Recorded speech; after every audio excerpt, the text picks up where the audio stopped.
સરદાર था સમાજ નિર્માણથી રાષ્ટ્ર નિર્માણ।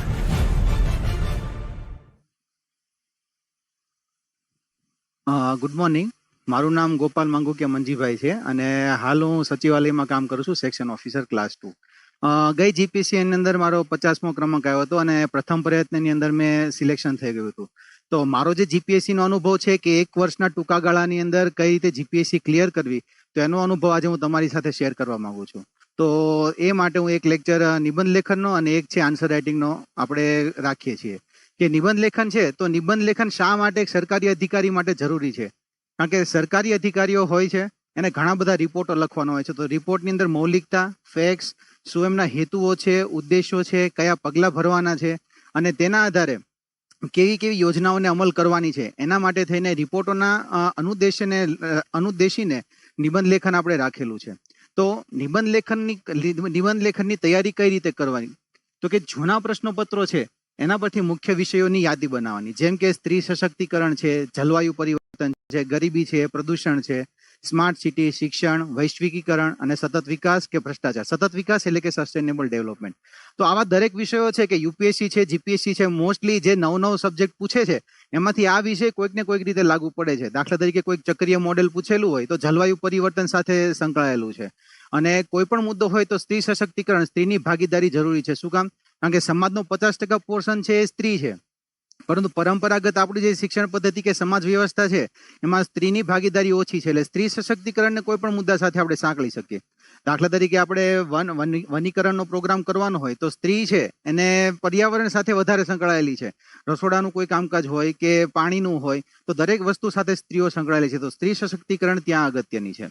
પછી ગરીબી, સમાજનો સંપૂર્ણ વિકાસ અને સમાવેશી વિકાસ કરવો હોય તો એના માટે ગરીબીનું નિવારણ અનિવાર્ય છે, કારણ કે જો બધાનો એક સરખો વિકાસ થશે તો વિકાસનું પરિણામ વૃદ્ધિની અંદર થશે। વૃદ્ધિ એનો મતલબ શું? કે સમાવેશી વિકાસ, કે વિકાસ છે એની વહેંચણી દરેક નાગરિક સુધી થાય છે। પછી સ્માર્ટ સિટી, હવે આપણને ખબર છે કે હડપ્પાની જે સંસ્કૃતિ હતી એ શું કામ વખણાઈ છે? કારણ કે નગર સભ્યતા હતી, ગામડાની નહોતી, અને એની રચના એવી રીતે હતી કે આરોગ્ય છે, સ્વચ્છતા છે, દરેક વસ્તુનું ધ્યાન રાખતી હતી। તો જો આપણે ત્રીજા વિશ્વની અંદર આપણે જો આ મહાસત્તા બનવું હશે તો દરેક નગરો છે સ્માર્ટ હોવા જોઈએ, કે ઓછામાં ઓછો માણસને કોમ્પ્લિકેશન થાય અને વધારેમાં વધારે આપણને આઉટપુટ મળે। પછી બીજું છે શિક્ષણ, કે કોઈ પણ નાગરિક છે એને જાગૃત કરવો હોય તો એના માટે જે શિક્ષણ જરૂરી છે, તો આ શિક્ષણ, તો આવા વિવિધ પ્રકારના જે વિષયો છે પેલા વિષયોની યાદી બનાવો કે આ વિષયો છે કે આની ઉપર મારી પાસે થોડી માહિતી હોવી જોઈએ। તો કે દરેક વિષય ઉપર છે 4-5 પેજની માહિતી એકત્ર કરવાની, જેમ કે રિપોર્ટ હોય, સમિતિની ભલામણ હોય, સસ્ટેનેબલ ડેવલપમેન્ટ ગોલ છે, સરકારના વિવિધ પગલાઓ છે અને આંતરરાષ્ટ્રીય પ્રયત્નો છે। તો આવી જેટલી માહિતી હશે ને 4-5 પેજમાં એક જગ્યાએ કવર કરી દો। દાખલા તરીકે પહેલા લખવાનું કે ગરીબી,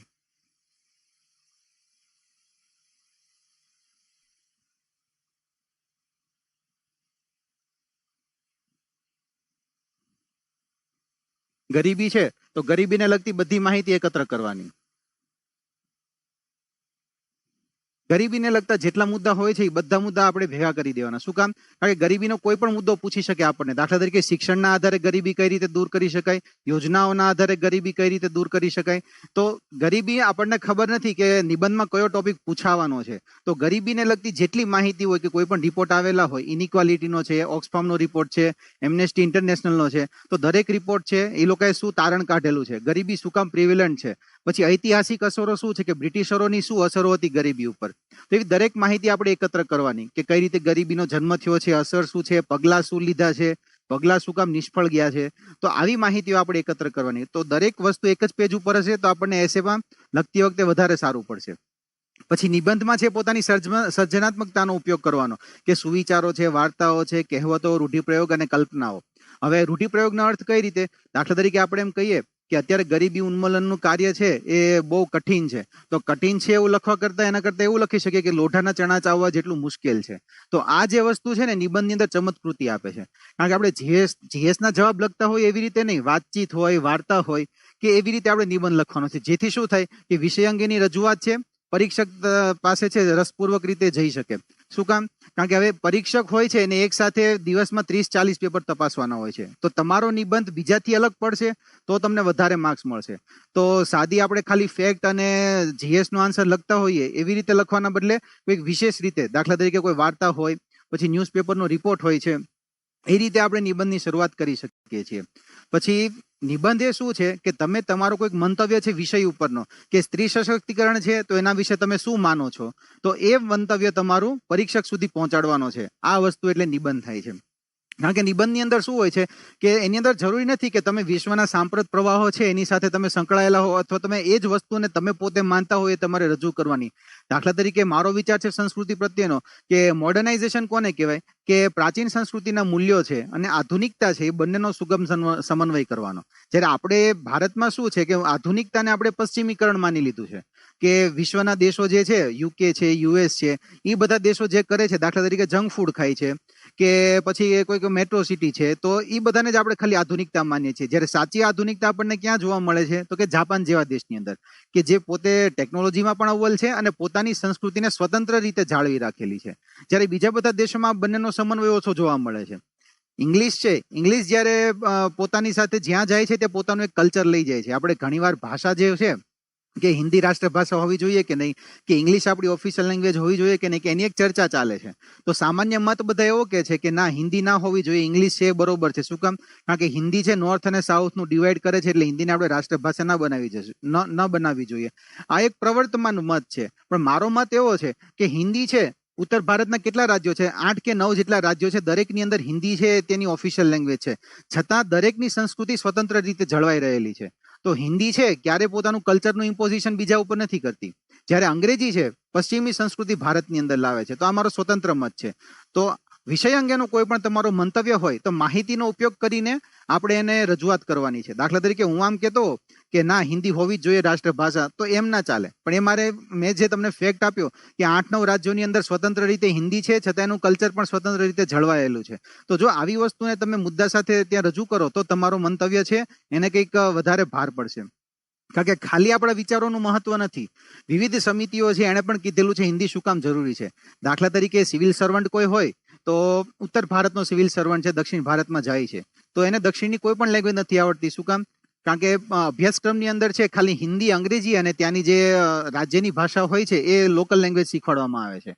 જ્યારે દક્ષિણ ભારતની છે કોઈ પણ લેંગ્વેજ અભ્યાસક્રમમાં નથી હોતી. તો જ્યારે કોઈ પણ સિવિલ સર્વન્ટ તમિલનાડુમાં જાય, આંધ્રપ્રદેશમાં જાય કે કેરલામાં જાય, તો ત્યાંની મલયાલમ કે કન્નડ કે તેલુગુ, તમિલ એવી ભાષાઓ એને આવડતી નથી. તો ત્યારે સામાન્ય લોકો સાથે જે કનેક્ટ હોવો જોઈએ ને કનેક્ટ થતો નથી. તો આવી વસ્તુ તમે નિબંધની અંદર રજૂ કરી શકો કે આના લીધે થઈને હિન્દી જરૂરી છે, કે બંને જો કોમન લેંગ્વેજ શીખશે તો એકબીજા સાથે આદાન પ્રદાન થશે. તો આવી માહિતીઓ જો આપણે નિબંધની અંદર મૂકીએ તો નિબંધ રસપ્રદ અને બીજાથી અલગ લાગશે.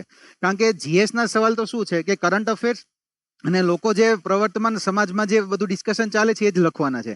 પણ આપણી નવીનતા, આપણા વિચારો જો આપણે રજૂ કરીએ તો આપણે સાચા અધિકારીના ગુણ આપણી અંદર છે એ કહી શકીએ. શું કામ? કારણ કે અધિકારીનો મતલબ ખાલી એવો નથી કે સમાજમાં જે સ્ટેટસ કો જળવાયેલું છે પરંપરાગત રીતે, કે શું આપણે કરવાનું છે અથવા વાસ્તવિકતા શું છે એને ખાલી ચાલુ રાખવી એ નથી, પણ સમાજની જરૂરિયાત પ્રમાણે શું બદલાવની જરૂર છે એ પણ નિબંધની અંદર આપણે દેખાડવું જોઈએ. તો એ સાચા સિવિલ સર્વન્ટના ગુણ છે. તો આપણા નિબંધની અંદર સમસ્યાનું મૂળ ક્યાં છે એ જણાવવાનું અને સમસ્યાને દૂર કરવા માટે કયા પગલાં જરૂરી છે. હવે શું હોય કે દરેક નિબંધમાં સમસ્યા તો બધા દેખાડે છે, પણ સમસ્યાનું મૂળ કોઈ શોધતું નથી કે મૂળ ક્યાં છે. દાખલા તરીકે આપણે એમ કહીએ કે ક્રાઇમ રેટ વધતો જાય છે, તો ક્રાઇમ રેટનું મૂળ શું છે? કે લોકોની અંદર નીતિગત વિચારો છે એ ઘટ્યા છે. શું કામ? કારણ કે નીતિગત શિક્ષણ જે પેલા ધર્મને આધીન મળતું હતું, બ્રિટિશરોના ટાઈમમાં પેલા એવું હતું કે ધર્મ છે એ નીતિ સાથે સંકળાયેલો હતો અને એ જ શિક્ષણ આપતું હતું. તો મોડર્ન એજ્યુકેશન લાવવા માટે થઈને ઇંગ્લિશ પ્રથા લાવ્યા કે જેની અંદર નીતિગત શિક્ષણ હતું, ધીરે ધીરે ઓછું થઈ ગયું અને પછી ક્રાઇમ રેટ વધેલો છે. ક્રાઇમ રેટ વધવાનું કારણ ખાલી સિમ્પલ એવું નથી કે અચાનક જ આધુનિકતા આવીને ક્રાઇમ વધવા લાગ્યા છે. ક્રાઇમ વધવાનું કારણ છે નીતિગત જે ધર્મની પકડ હતી વેલ્યુ સિસ્ટમ ઉપર, એ ધીરે ધીરે ઓછી થતી ગઈ છે. તો આ એક છે સમસ્યાનું મૂળ. તો હવે શિક્ષણથી કઈ રીતે નીતિ આપણે ઇમ્પ્રુવ કરવી જોઈએ, તો એ આપણે પગલાની અંદર દેખાડવાનો હોય. હવે દાખલા તરીકે સરકારે ઘણા બધા પગલાં લીધા છે કે નીતિને લાવવા માટે શું કરવું જોઈએ. તો એ પગલાં નિષ્ફળ શું કામ ગયા છે એની છણાવટ પણ આપણે નિબંધની અંદર કરવી પડે, અને એ પણ જે નિષ્ફળતા મળી છે એને કઈ રીતે દૂર કરવાના એ પણ પગલાં આપણે આપવા પડે. તો નિબંધમાં છે આટલી વસ્તુ કે મુખ્યનો મૂળ કયો છે, કે શા માટે સમસ્યા સર્જાઈ છે અને એ સમસ્યાને દૂર કરવા માટે શું કરવાનું અને પગલાં લીધા છે તો સફળ કેમ નથી થયા, આટલી વસ્તુની અંદર નિબંધમાં હોવું જોઈએ. તો જે મેં તમને કીધું છે બીજા નંબરના મુદ્દાની અંદર કે 4-5 પેજની માહિતી એકત્ર કરવાની, તો આની અંદર દરેક આ જ રીતે આપણે કરવાનું કે એની સમસ્યા જે છે શું છે, પગલાં કયા છે, એ દરેક પગલાઓનું આપણે એક જગ્યાએ જો આપણી પાસે હશે તો નિબંધમાં આપણે આખો વિષય વાંચીશું એટલે આપણને ખબર પડી જશે કે ના પર્યાવરણને લગતો છે તો મારે કઈ કઈ બાબતો એની અંદર લખવાની છે. હવે આગળ જોઈએ કે વિષયની પસંદગી કરતી વખતે કઈ બાબતોનું ધ્યાનમાં રાખવાનું. હવે જીપીએસસીની સિસ્ટમ એવી છે કે એ લોકો આપણે 150 માર્ક્સનો નિબંધનું પેપર હોય છે તો 3 નિબંધ આપણે લખવાના હોય છે. એક વિભાગની અંદર 3 નિબંધ આપણને આપેલા હોય. તો જ્યારે આપણી પાસે ઓપ્શન્સ હોય ને ત્યારે આપણે પસંદગી આપણા ઉપર એક વધારે ઇમ્પોર્ટન્ટ વસ્તુ બની જાય છે કે કયો વિષય આપણે પસંદ કરીએ છીએ. તો વિષય પસંદગી કરતી વખતે કઈ કઈ બાબતોનું ધ્યાન રાખવાનું. ઘણીવાર વિદ્યાર્થીઓ પૂછતા હોય છે કે કન્ટેન્ટ અગત્યનો છે કે વિષય અગત્યનો છે, કે બંને જો હોય તો એને વધારે સારી રીતે કઈ રીતે ઇમ્પ્રૂવ કરી શકાય. તો એના માટેના મુદ્દા છે કે આપેલા વિભાગના બધા વિષયોને ધ્યાનથી વાંચ્યા બાદ કે દરેક વિષયની જરૂરિયાત ચકાસી લેવી. કારણ કે નિબંધના વિષયો કેવા છે, આગળ હું તમને જીપીએસસીના પેપર દેખાડીશ. એક આપણે ઉદાહરણ જોઈ લઈએ કે જો ભારતીય અમલદારી વિશે પ્રજાનો અનુભવ અને ખ્યાલ નિરાશાજનક છે. સ્વતંત્રતા પછીના વહીવટી સુધારાઓના ઇતિહાસના ખાસ સંદર્ભે ભારતીય અમલદારશાહીના મુખ્ય ખામીઓનું વિશ્લેષણ કરો અને તેની પ્રજા પ્રત્યે પ્રતિભાવશીલતા અને જવાબદાર બને તે માટે અમલી થઈ શકે તેવા પગલાઓ સૂચવો. હવે આપણને કેટલી વસ્તુઓ પૂછેલી છે કે ભારતીય અમલદારશાહીનો પ્રજાનો અનુભવ અને ખ્યાલ નિરાશાજનક. હવે આપણને ખબર છે કે ભારતીય અમલદારશાહી બ્યુરોક્રસી છે, બ્યુરોક્રસીના લીધે પ્રજાનો અનુભવ કેવો છે, સંતોષકારક નથી, અને ખ્યાલ નિરાશાજનક છે. પછી સ્વતંત્રતા પછી શું થયું છે તો કે સુધારા થયા છે. પછી મુખ્ય ખામીઓ કે સુધારા કર્યા છે પણ સુધારા કરવા છતાં મુખ્ય ખામીઓ કઈ રહી ગઈ છે એનું આપણને શું કીધું છે, વિશ્લેષણ કરવાનું કીધું છે. અને પ્રજા પ્રત્યે પ્રતિભાવશીલતા અને જવાબદાર બને તે માટે અમલી થઈ શકે તેવા પગલાઓનું સૂચન. તો આપણને 4 વસ્તુ પૂછી છે કે પ્રજાનો અનુભવ નિરાશાજનક છે, આપણે પેલા આપવો પડશે. નિરાશાજનક છે તો એ દૂર કરવા માટે થઈને સરકારે વિવિધ સુધારાઓ સૂચવ્યા હતા, પણ સુધારાઓ છે એ ખામીપૂર્વકના હતા, એટલે ખામીઓ દૂર થઈ શકી નથી. તો એના માટે થઈને બ્યુરોક્રસીને રિસ્પોન્સિબલ અને અકાઉન્ટેબલ બનાવવા માટે થઈને શું કરવું જોઈએ, કયા પગલાં સૂચવવા જોઈએ એ આપણને કીધું છે. તો નિબંધનો આટલો વિશાળ ટોપિક છે. તો હવે આમાં કેવું થશે ઘણીવાર કે તમે પહેલા 2 મુદ્દા અને બીજા 2 મુદ્દાને તમે સમજાવશો અને ત્રીજો મુદ્દો જે છે વિશિષ્ટ વિશ્લેષણ કર્યા બાદ પગલાં સૂચવવાનો એ આપણે ભૂલી જઈએ છીએ. પછી બીજો મુદ્દો આપણે જોઈએ કે સોશિયલ મીડિયા દ્વારા વિદેશી દખલગીરી લોકશાહીની ચૂંટણી પ્રક્રિયામાં ભયજનક છે. તો ખાલી અહીંયા સોશિયલ મીડિયા તો આપણને એક એક્ઝામ્પલ આપેલું છે, પણ મેઇન વસ્તુ શું છે કે લોકશાહીની ચૂંટણી પ્રક્રિયા છે ભયજનક છે. પછી ભારતના પ્રવર્તમાન લોકશાહીના શાસનના ઢાંચાને સુદ્રઢ બનાવવા તમે ઈચ્છતા સમગ્રલક્ષી ચૂંટણી સુધારાઓને ટૂંકમાં ચર્ચા કરો. તો 2 મુદ્દા છે કે લોકશાહીની ચૂંટણી પ્રક્રિયા ભયજનક છે અને એને આપણે કઈ રીતે દૂર કરવું જોઈએ. તો આ જે વસ્તુ છે આપણે જેટલા મુદ્દા નિબંધની અંદર માગેલા હોય છે એ દરેકને ઉદ્દેશવા જરૂરી છે. આપણે ઘણીવાર કહેતો હોય કે મેં આખો નિબંધ લખેલો છે છતાં મને માર્ક્સ કેમ ઓછા મળે છે, તો એનું રીઝન એક આ હોય છે કે જે જરૂરી વસ્તુ છે આપણે એની અંદર આપતા નથી એટલા માટે. તો જે આ નિબંધના દરેક મુદ્દાઓ છે દરેક મુદ્દાઓનું વિશ્લેષણ કરવું જરૂરી છે નિબંધની અંદર. એટલા માટે થઈને વિષયની પસંદગી અગત્યની બની જાય છે. શું કામ? કારણ કે મેં હમણાં તમને દેખાડ્યું કે વિષયોનો કન્ટેન્ટ છે બહુ મોટો હોય છે, 2 3 લીટીના કે 4 લીટીના આપણને નિબંધ આપેલો હોય છે.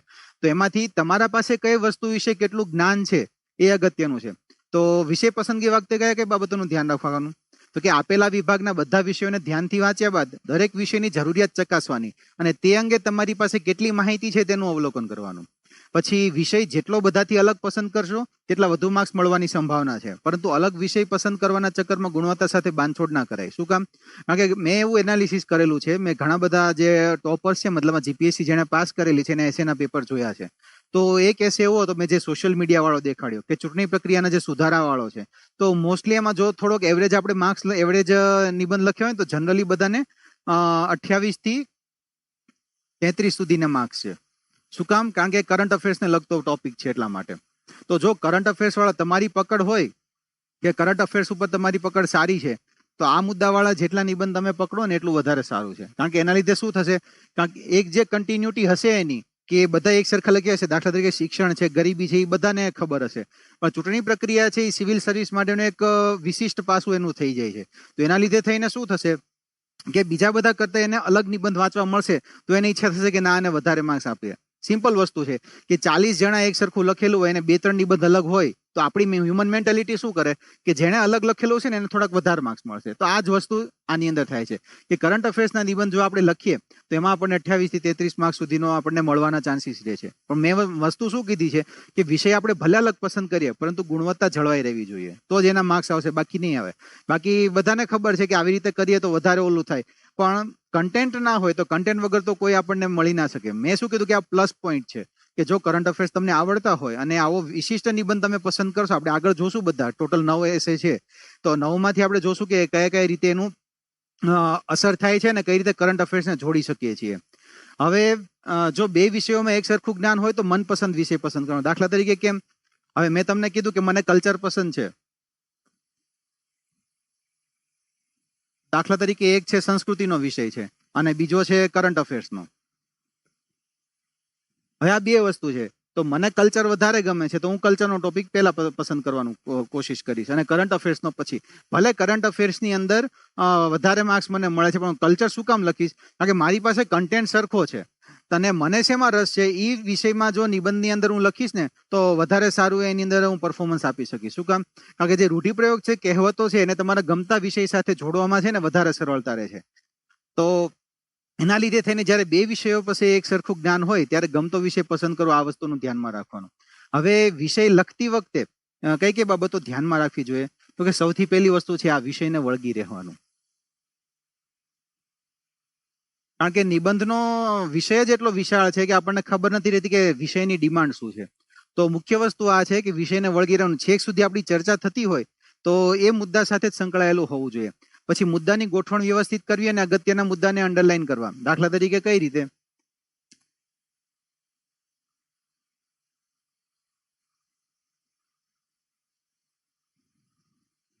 મુદ્દાઓની ગોઠવણ કઈ રીતે? દાખલા તરીકે કોઈ સમસ્યા છે,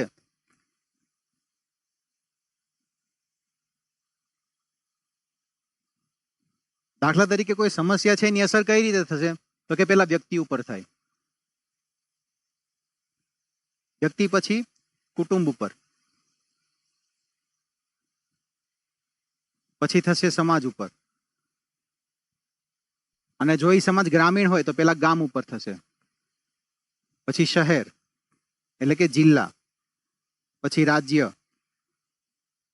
પછી રાષ્ટ્ર અને પછી વિશ્વ. હવે આ વસ્તુ ક્યારે લાગુ પડશે? જ્યારે કોઈ આપણને સામાજિક સમસ્યા આપી છે.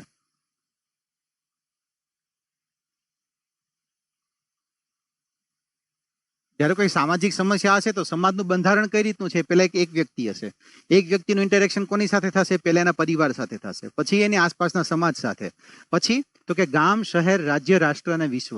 તો આને મુદ્દાની ગોઠવણ કહેવાય. પછી બીજો એક પ્રકાર છે કે આપણે જે જીએસ નો આન્સર લખીએ છીએ એ રીતે સામાજિક, આર્થિક, સાંસ્કૃતિક,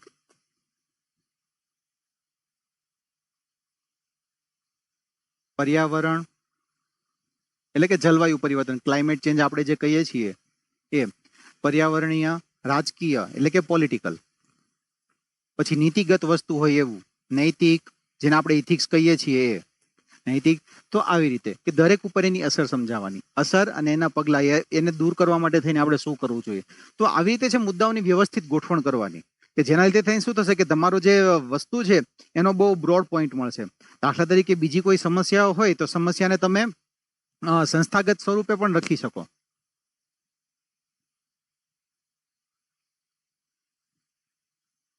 દાખલા તરીકે સંસ્થાગત કઈ રીતે? તો કે સમાજમાં છે કેટલી સંસ્થાઓ છે? તો કે શિક્ષણ સંસ્થા છે, પછી કુટુંબ સંસ્થા, પછી આપણો સમાજ કે જેને આપણે જ્ઞાતિ તરીકે ઓળખીએ છીએ, જે વર્ણ વ્યવસ્થામાં છે કે દરેક જે સમાજ હોય એની સમસ્યાઓ અલગ અલગ હોય. દાખલા તરીકે કોઈ દલિત વર્ગ છે તો એની સમસ્યા અલગ હશે. કોઈ ટ્રાઇબ હશે જે જનજાતિ જીવન જીવે છે તો જનજાતિમાં પાછા બે પ્રકાર પડશે કે એક છે પશુપાલન કરે છે અને એક જંગલમાં રહે છે. તો બંનેની સમસ્યાઓ અલગ અલગ હશે. તો સમાજને લગતી શું સમસ્યાઓ છે? પછી સમાજની અંદર પાછા બે ભાગ આવશે, પુરુષ અને સ્ત્રી. તો એ બંનેની સેપરેટ સમસ્યાઓ આપણે દર્શાવવી પડે. પછી શિક્ષણ સંસ્થા, કુટુંબ સંસ્થા, સમાજ પછી રાજ્ય વ્યવસ્થા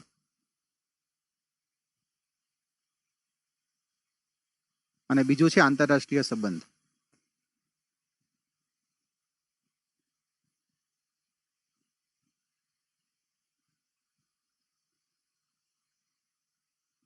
તો આ થયા સંસ્થાત્મક સ્વરૂપ કે કોઈ પણ સમાજ હોય એટલી સંસ્થા હોય છે. અને બીજી એક અગત્યની સંસ્થા જે ભારત માટે સૌથી વધારે એવું ઇમ્પોર્ટન્ટ છે, લગ્ન સંસ્થા. કે આપણે કહીએ છીએ કે લગ્નનો મતલબ શું છે, ખાલી બે વ્યક્તિ નથી જોડાતા. ભારતમાં બે કુટુંબનું મિલન થાય છે ત્યારે લગ્ન સંસ્થા ચાલે છે. કે આપણે આના ઉપરથી આખી કુટુંબ વ્યવસ્થા આપણી સંકળાયેલી છે, જે લગ્ન સંસ્થા છે. તો દરેક જે વસ્તુ છે, દરેક સંસ્થાનો મતલબ શું થાય કે એ તમારી સમાજની અલગ અલગ જરૂરિયાતો પૂરી કરવા માટે થઈને આનો જરૂર છે. દાખલા તરીકે શિક્ષણ શું કામ, તો કે પેઢીઓથી વર્ષોથી પરંપરાગત ચાલતું આવેલું જે જ્ઞાન છે એ તમને અહીંયા શિક્ષણની અંદર મળે છે. કુટુંબમાં તમારા સમાજ અને તમારી સ્પેસિફિક જ્ઞાતિ અંગેનું જે જ્ઞાન હોય, દાખલા તરીકે કોઈક પશુપાલન કરતી જ્ઞાતિ છે, તો પશુપાલન કરતી જ્ઞાતિની અંદર શું હશે, તો ગાયનો ઉછેર કઈ રીતે કરવો, પછી કોઈ પણ દુધાળા પશુ હોય એનો કઈ રીતે ઉછેર કરવો, તો એનું જે પરંપરાગત જ્ઞાન હશે એ આપણને કુટુંબ અને સમાજ પાસેથી મળશે. જ્યારે રાજ્ય વ્યવસ્થા શું કરશે કે કોઈ પણ જે સંસ્થા છે એનો વિકાસ ધીરે ધીરે થાય છે. તો જે લોકતંત્ર બનેલું છે, લોકતંત્ર ક્યારે વધારે મજબૂત થાય, તો જેમ એ વધારે વૃદ્ધ થાય ને એવી રીતે. દાખલા તરીકે વડ છે, વડનું આયુષ્ય જેટલું વધારે ને એટલો એ વધારે વિશાળ હશે. તો લોકશાહી આ જ રીતની છે. દાખલા તરીકે આપણે જોઈએ છે યુએસ છે, યુકે છે, એ બધા વધારે વિકસિત દેશો છે. શું કામ? કારણ કે ત્યાં લોકોનું શાસન છે. શું કામ? એકબીજા ઉપર જો પ્રતિબંધનો અને બધા વ્યવસ્થિત ડિસ્કશન કરીને કોઈ પણ વસ્તુ લાવવામાં આવશે તો એ ચોક્કસ વિકાસ જ લાવશે. તો એના માટે થઈને લોકશાહી જરૂરી છે. તો રાજ્ય વ્યવસ્થા ધીરે ધીરે ડેવલપ થાય છે. એવું નહીં કે આજે રાજાશાહી હતી અને એક જ સાથે લોકશાહી આવશે તો તરત જ આપણને વિકાસ દેખાશે. તો આવી જે સંસ્થાઓ છે, એક પેઢી દર પેઢી જે સમાજ છે એને જાળવી રાખવા માટેનું કામ કરે છે. તો આ પણ એક મુદ્દાની ગોઠવણ છે. પછી ઘણીવાર કેવું થતું હોય છે કે બે મુદ્દાઓ આપણે હોય પણ એના વચ્ચે આપણે ઇન્ટરલિંકિંગ નથી કરતા. દાખલા તરીકે કઈ રીતે, હવે આપણે શિક્ષણ વિશે લખ્યું તો શિક્ષણ પરથી ડાયરેક્ટ કુટુંબ ના લખાય, તો એમાં આપણે એક બે લાઈન એવી લખવી પડે કે જે બંનેને કનેક્ટ કરતી હોય. દાખલા તરીકે કે હવે આપણે શિક્ષણ ઉપર શું અસર થતી હતી તે આપણે જોયું, હવે આપણે કુટુંબ ઉપર શું અસર થાય છે તે જોઈએ. તો બે વચ્ચેનું કનેક્શન જળવાઈ રહેશે. દાખલા તરીકે તમે શિક્ષણનું ચાલુ કરતા હતા અને નેક્સ્ટ પેરેગ્રાફમાં ડાયરેક્ટ કુટુંબ પર જશો તો આપણને એક ઝટકો લાગે કે સડન ચેન્જ કઈ રીતે થયો. દાખલા તરીકે કોઈ પણ હોય આવી રીતે જતું હોય અને પછી ડાયરેક્ટ હું આમ કરી દઉં તો આ જે ગેપ છે ને આ ગેપ ના પૂરાય. તો એના માટે થઈને આપણે ઇન્ટરલિંકિંગ કરવું જરૂરી છે.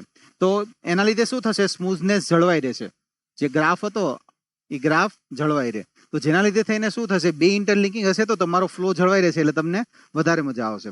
તો નિબંધ આ રીતનો હોવો જોઈએ. જ્યારે નિબંધમાં ફ્લો જળવાઈ રહે ત્યારે નિબંધ વાંચવાની મજા આવે. સિમ્પલ વસ્તુ છે કે 8 કે 9 પેજનો આપણો નિબંધ હોય છે, તો એમાં અસરકારકતા જો ના હોય તો છેલ્લે જ્યારે માર્ક્સ આપવાના આવે છે ત્યારે માર્ક્સ થોડાક ઓછા આપણને મળી શકે છે. પછી વિષયના દરેક ભાગને છે નિબંધમાં આવરવો. જેમ મેં તમને કીધું કે 3-4 લીટીનો નિબંધ છે તો વિશ્લેષણ કરવાનું કીધું હોય, પગલાં સૂચવ્યા હોય, શું કરવાનું છે, દરેક વસ્તુ એની અંદર આપણે લેવાની છે. પછી નાના ફકરા પાડવા અને એક પેજમાં 3 કે 4 પેરેગ્રાફ હોવા જોઈએ. દાખલા તરીકે ઘણીવાર કેવું થાય છે, છોકરાઓ પેરેગ્રાફ પાડવાનું ભૂલી જાય છે. શું કામ? કારણ કે નિબંધ લખવાની આદત વધારે હોતી નથી ને એટલા માટે. તો શું હું કહું છું કે આ પેજ હોય એક,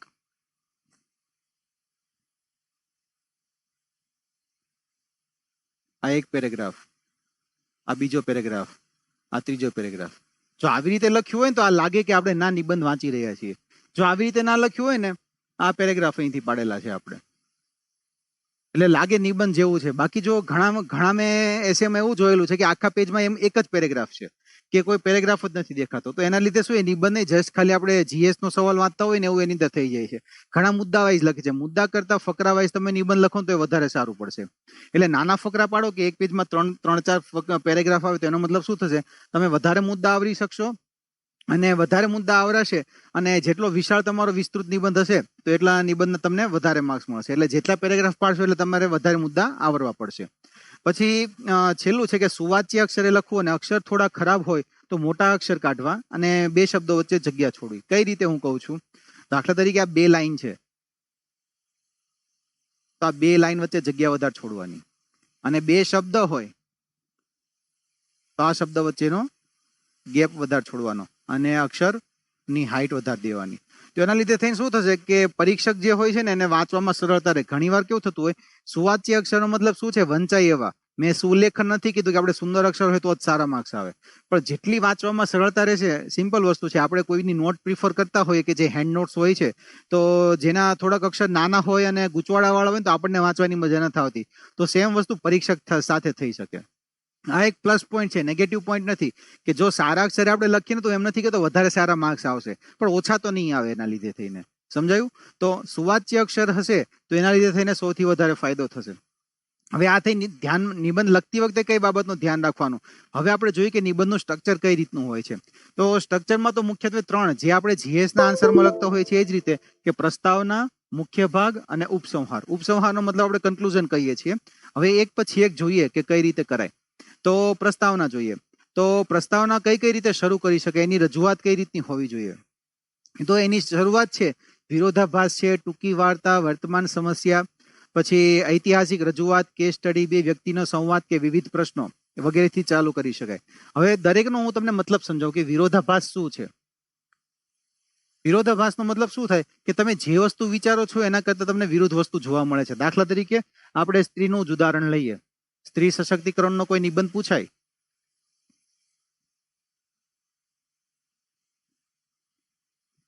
તો સ્ત્રી સશક્તિકરણ માટે છે તો સ્ત્રીને આવડતા મુદ્દા કયા કયા આવશે? તો કે આપણે એમ કહીએ સ્ત્રીની પૂજા કરવી જોઈએ. શું કામ? કારણ કે આપણે દેવીનું સ્વરૂપ માનીએ છીએ. અને જ્યારે બીજી બાજુ શું છે? સબરીમાલા કેસ, કે મંદિરમાં જવા માટે પ્રતિબંધ છે.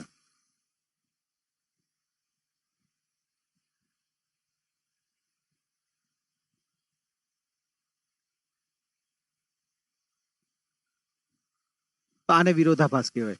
કે આપણે એમ કહીએ છીએ કે સ્ત્રીની પૂજા કરવાની આપણે દેવી તરીકે ગણીએ છીએ, અને બીજો કેસ શું છે કે સબરીમાલાનો. તો સબરીમાલામાં શું છે કે મેન્સ્ટ્રુએશન સાયકલના લીધે થઈને એને અપવિત્ર ગણવામાં આવે છે અને એને નથી અંદર આવવા દેવામાં આવતી. તો આ વિરોધાભાસ છે. પછી બીજી વસ્તુ કે દાખલા તરીકે આપણે એમ કહેતો કે સ્ત્રી છે રમત ગમતનું ક્ષેત્ર નથી એનું, એ ખાલી પુરુષો માટેનું ક્ષેત્ર છે. જ્યારે લાસ્ટ જે ઓલિમ્પિક થઈ તેમાં બધા મેડલ આપણા માટે સ્ત્રીઓ લાવી હતી. જે પીવી સિંધુ છે, પછી બીજા 3-4 જણા હતા, કે આપણા માટેના બધા મેડલ છે સ્ત્રી લાવી હતી. તો આ એક વિરોધાભાસ છે કે આપણે સ્ત્રીને રમત માટે પ્રોત્સાહન નથી આપતા, પણ છેલ્લે પરિણામ તો સ્ત્રી જ આપે છે. તો આને વિરોધાભાસ કહી શકાય. તો આવા જેટલા મુદ્દા છે એ તમને મળવા જોઈએ. પછી બીજી વસ્તુ આપણે શું કહે છે કે યત્ર નાર્યસ્તુ પૂજ્યન્તે રમન્તે તત્ર દેવતા, આપણી સંસ્કૃતિનો ભાગ છે કે સ્ત્રીને સન્માન આપવું જોઈએ. જ્યારે સૌથી વધારે રેપ કેસ છે, દહેજ છે, પછી આત્મહત્યાના કેસ છે, એ સ્ત્રીઓમાં ભારતમાં સૌથી વધારે જોવા મળે છે. શું કામ? કારણ કે સ્ત્રીઓને ઘરમાં આપણે કહીએ છીએ સન્માન મળવું જોઈએ. આપણે એમ કહીએ છીએ કે વર્ષોથી આપણે સ્ત્રીઓને સન્માન કરતા આવ્યા છીએ. પહેલા કદાચ કરતા હશું, પણ અત્યારે આપણે નથી કરતા. તો આ છે વિરોધાભાસ છે. તો શરૂઆતમાં તમે આવા 3-4 વિરોધાભાસ લખીને એક પેરેગ્રાફમાં આનાથી શરૂઆત કરી શકો. કે પ્રસ્તાવના સ્ત્રી સશક્તિકરણનો હોય તો દાખલા તરીકે એક સાથે આવી રીતે લખી શકાય કે આપણે એક બાજુ કહીએ છીએ કે દેવી પૂજા કરવી જોઈએ અને બીજી બાજુ સબરીમાલાનો કેસ છે. પછી બીજું કે યત્ર નાર્યસ્તુ પૂજ્યન્તે રમન્તે તત્ર દેવતા, તો આપણે કહીએ છીએ પણ સમાજમાં બલાત્કારના કેસ છે સૌથી વધારે વધતા જાય છે. તો પ્રસ્તાવના આવી રીતે શરૂ કરી શકાય. તો શું સમાજની વર્તમાન સમસ્યા અને કેવું હોવું જોઈએ બંનેનું દર્શન તમે એક સાથે આપો છો. સમજાયું? હવે બીજું છે ટૂંકી વાર્તા. ટૂંકી વાર્તાને ઇંગ્લિશમાં એનિકડોટ ઘણી વાર કહેતા હોય છે.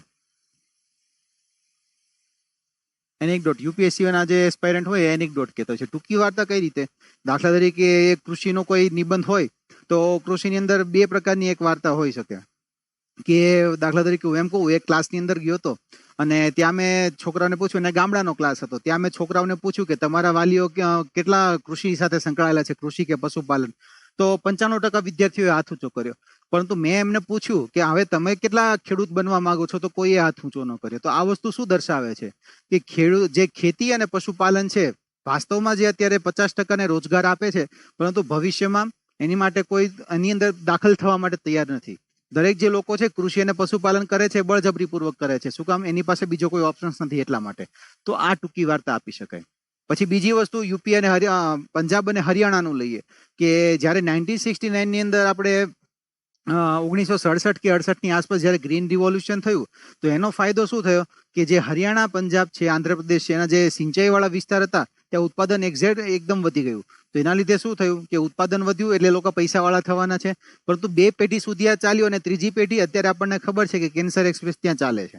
શું કામ? કારણ કે જંતુનાશક દવાઓ છે, રાસાયણિક ખાતરો છે, એ બધી વસ્તુ ખોરાક વાટે થઈને એમની અંદર જાય છે. તો એના લીધે શું થાય છે, કેન્સરના કેસો વધ્યા છે. તો આવી ટૂંકી વાર્તા તમે પ્રસ્તાવનાની અંદર વાપરી શકો. પછી બીજી વસ્તુ છે વર્તમાન સમાચાર. વર્તમાન સમાચારનો ઉપયોગ કઈ રીતે કરવાનો? દાખલા તરીકે કોઈ તમને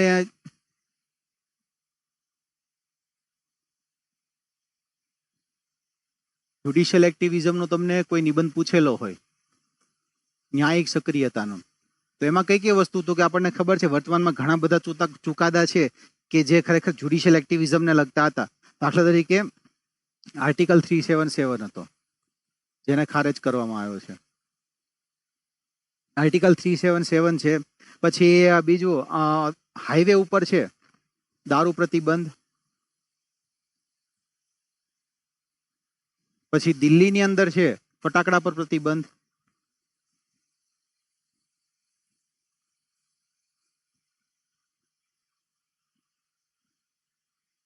તો આ જે છે હેડલાઇન તમે આનાથી કરી શકો. શું કરવાનું કે શરૂઆત કરવાની કે આજના મુખ્ય સમાચાર, પછી લખવાનું આર્ટિકલ 377 ને હટાવી દેવામાં આવ્યું, પછી 3 ડોટ કરીને પછી બીજું ચાલુ કરવાનું કે હાઈવે થી 500 મીટરના અંતર સુધીમાં દારૂબંધી, દારૂ પર પ્રતિબંધ, પછી પાછા 3 ડોટ મૂકવાના, પછી પાછું ચાલુ કરવાનું કે દિલ્હીમાં છે ફટાકડા ઉપર પ્રતિબંધ. તો આ વસ્તુ શું તમે હેડલાઇન્સ જેમ રીતે ન્યૂઝની વાતો છો એ ન્યૂઝની આપણી હેડલાઇન થઈ જશે. તો આ વર્તમાન સમાચારનો ઉપયોગ તમે પ્રસ્તાવનાની અંદર કરી શકો. પછી બીજું છે ઐતિહાસિક રજૂઆત, કે કોઈ પણ સમસ્યા છે, સમસ્યાનું મૂળ ક્યાં છે, ઇતિહાસની અંદર રહેલો છે. દાખલા તરીકે તમને કોઈ આંતરરાષ્ટ્રીય સંબંધનો નિબંધ પૂછાય છે, આંતરરાષ્ટ્રીય સંબંધનો નિબંધ પૂછાય છે, દાખલા તરીકે પાકિસ્તાન સાથે. પાકિસ્તાનને આપણે થોડોક વિશાળ લઈએ, પડોશી દેશ.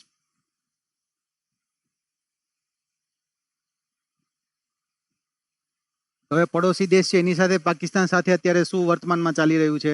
પછી ચીન, પછી બાંગ્લાદેશ,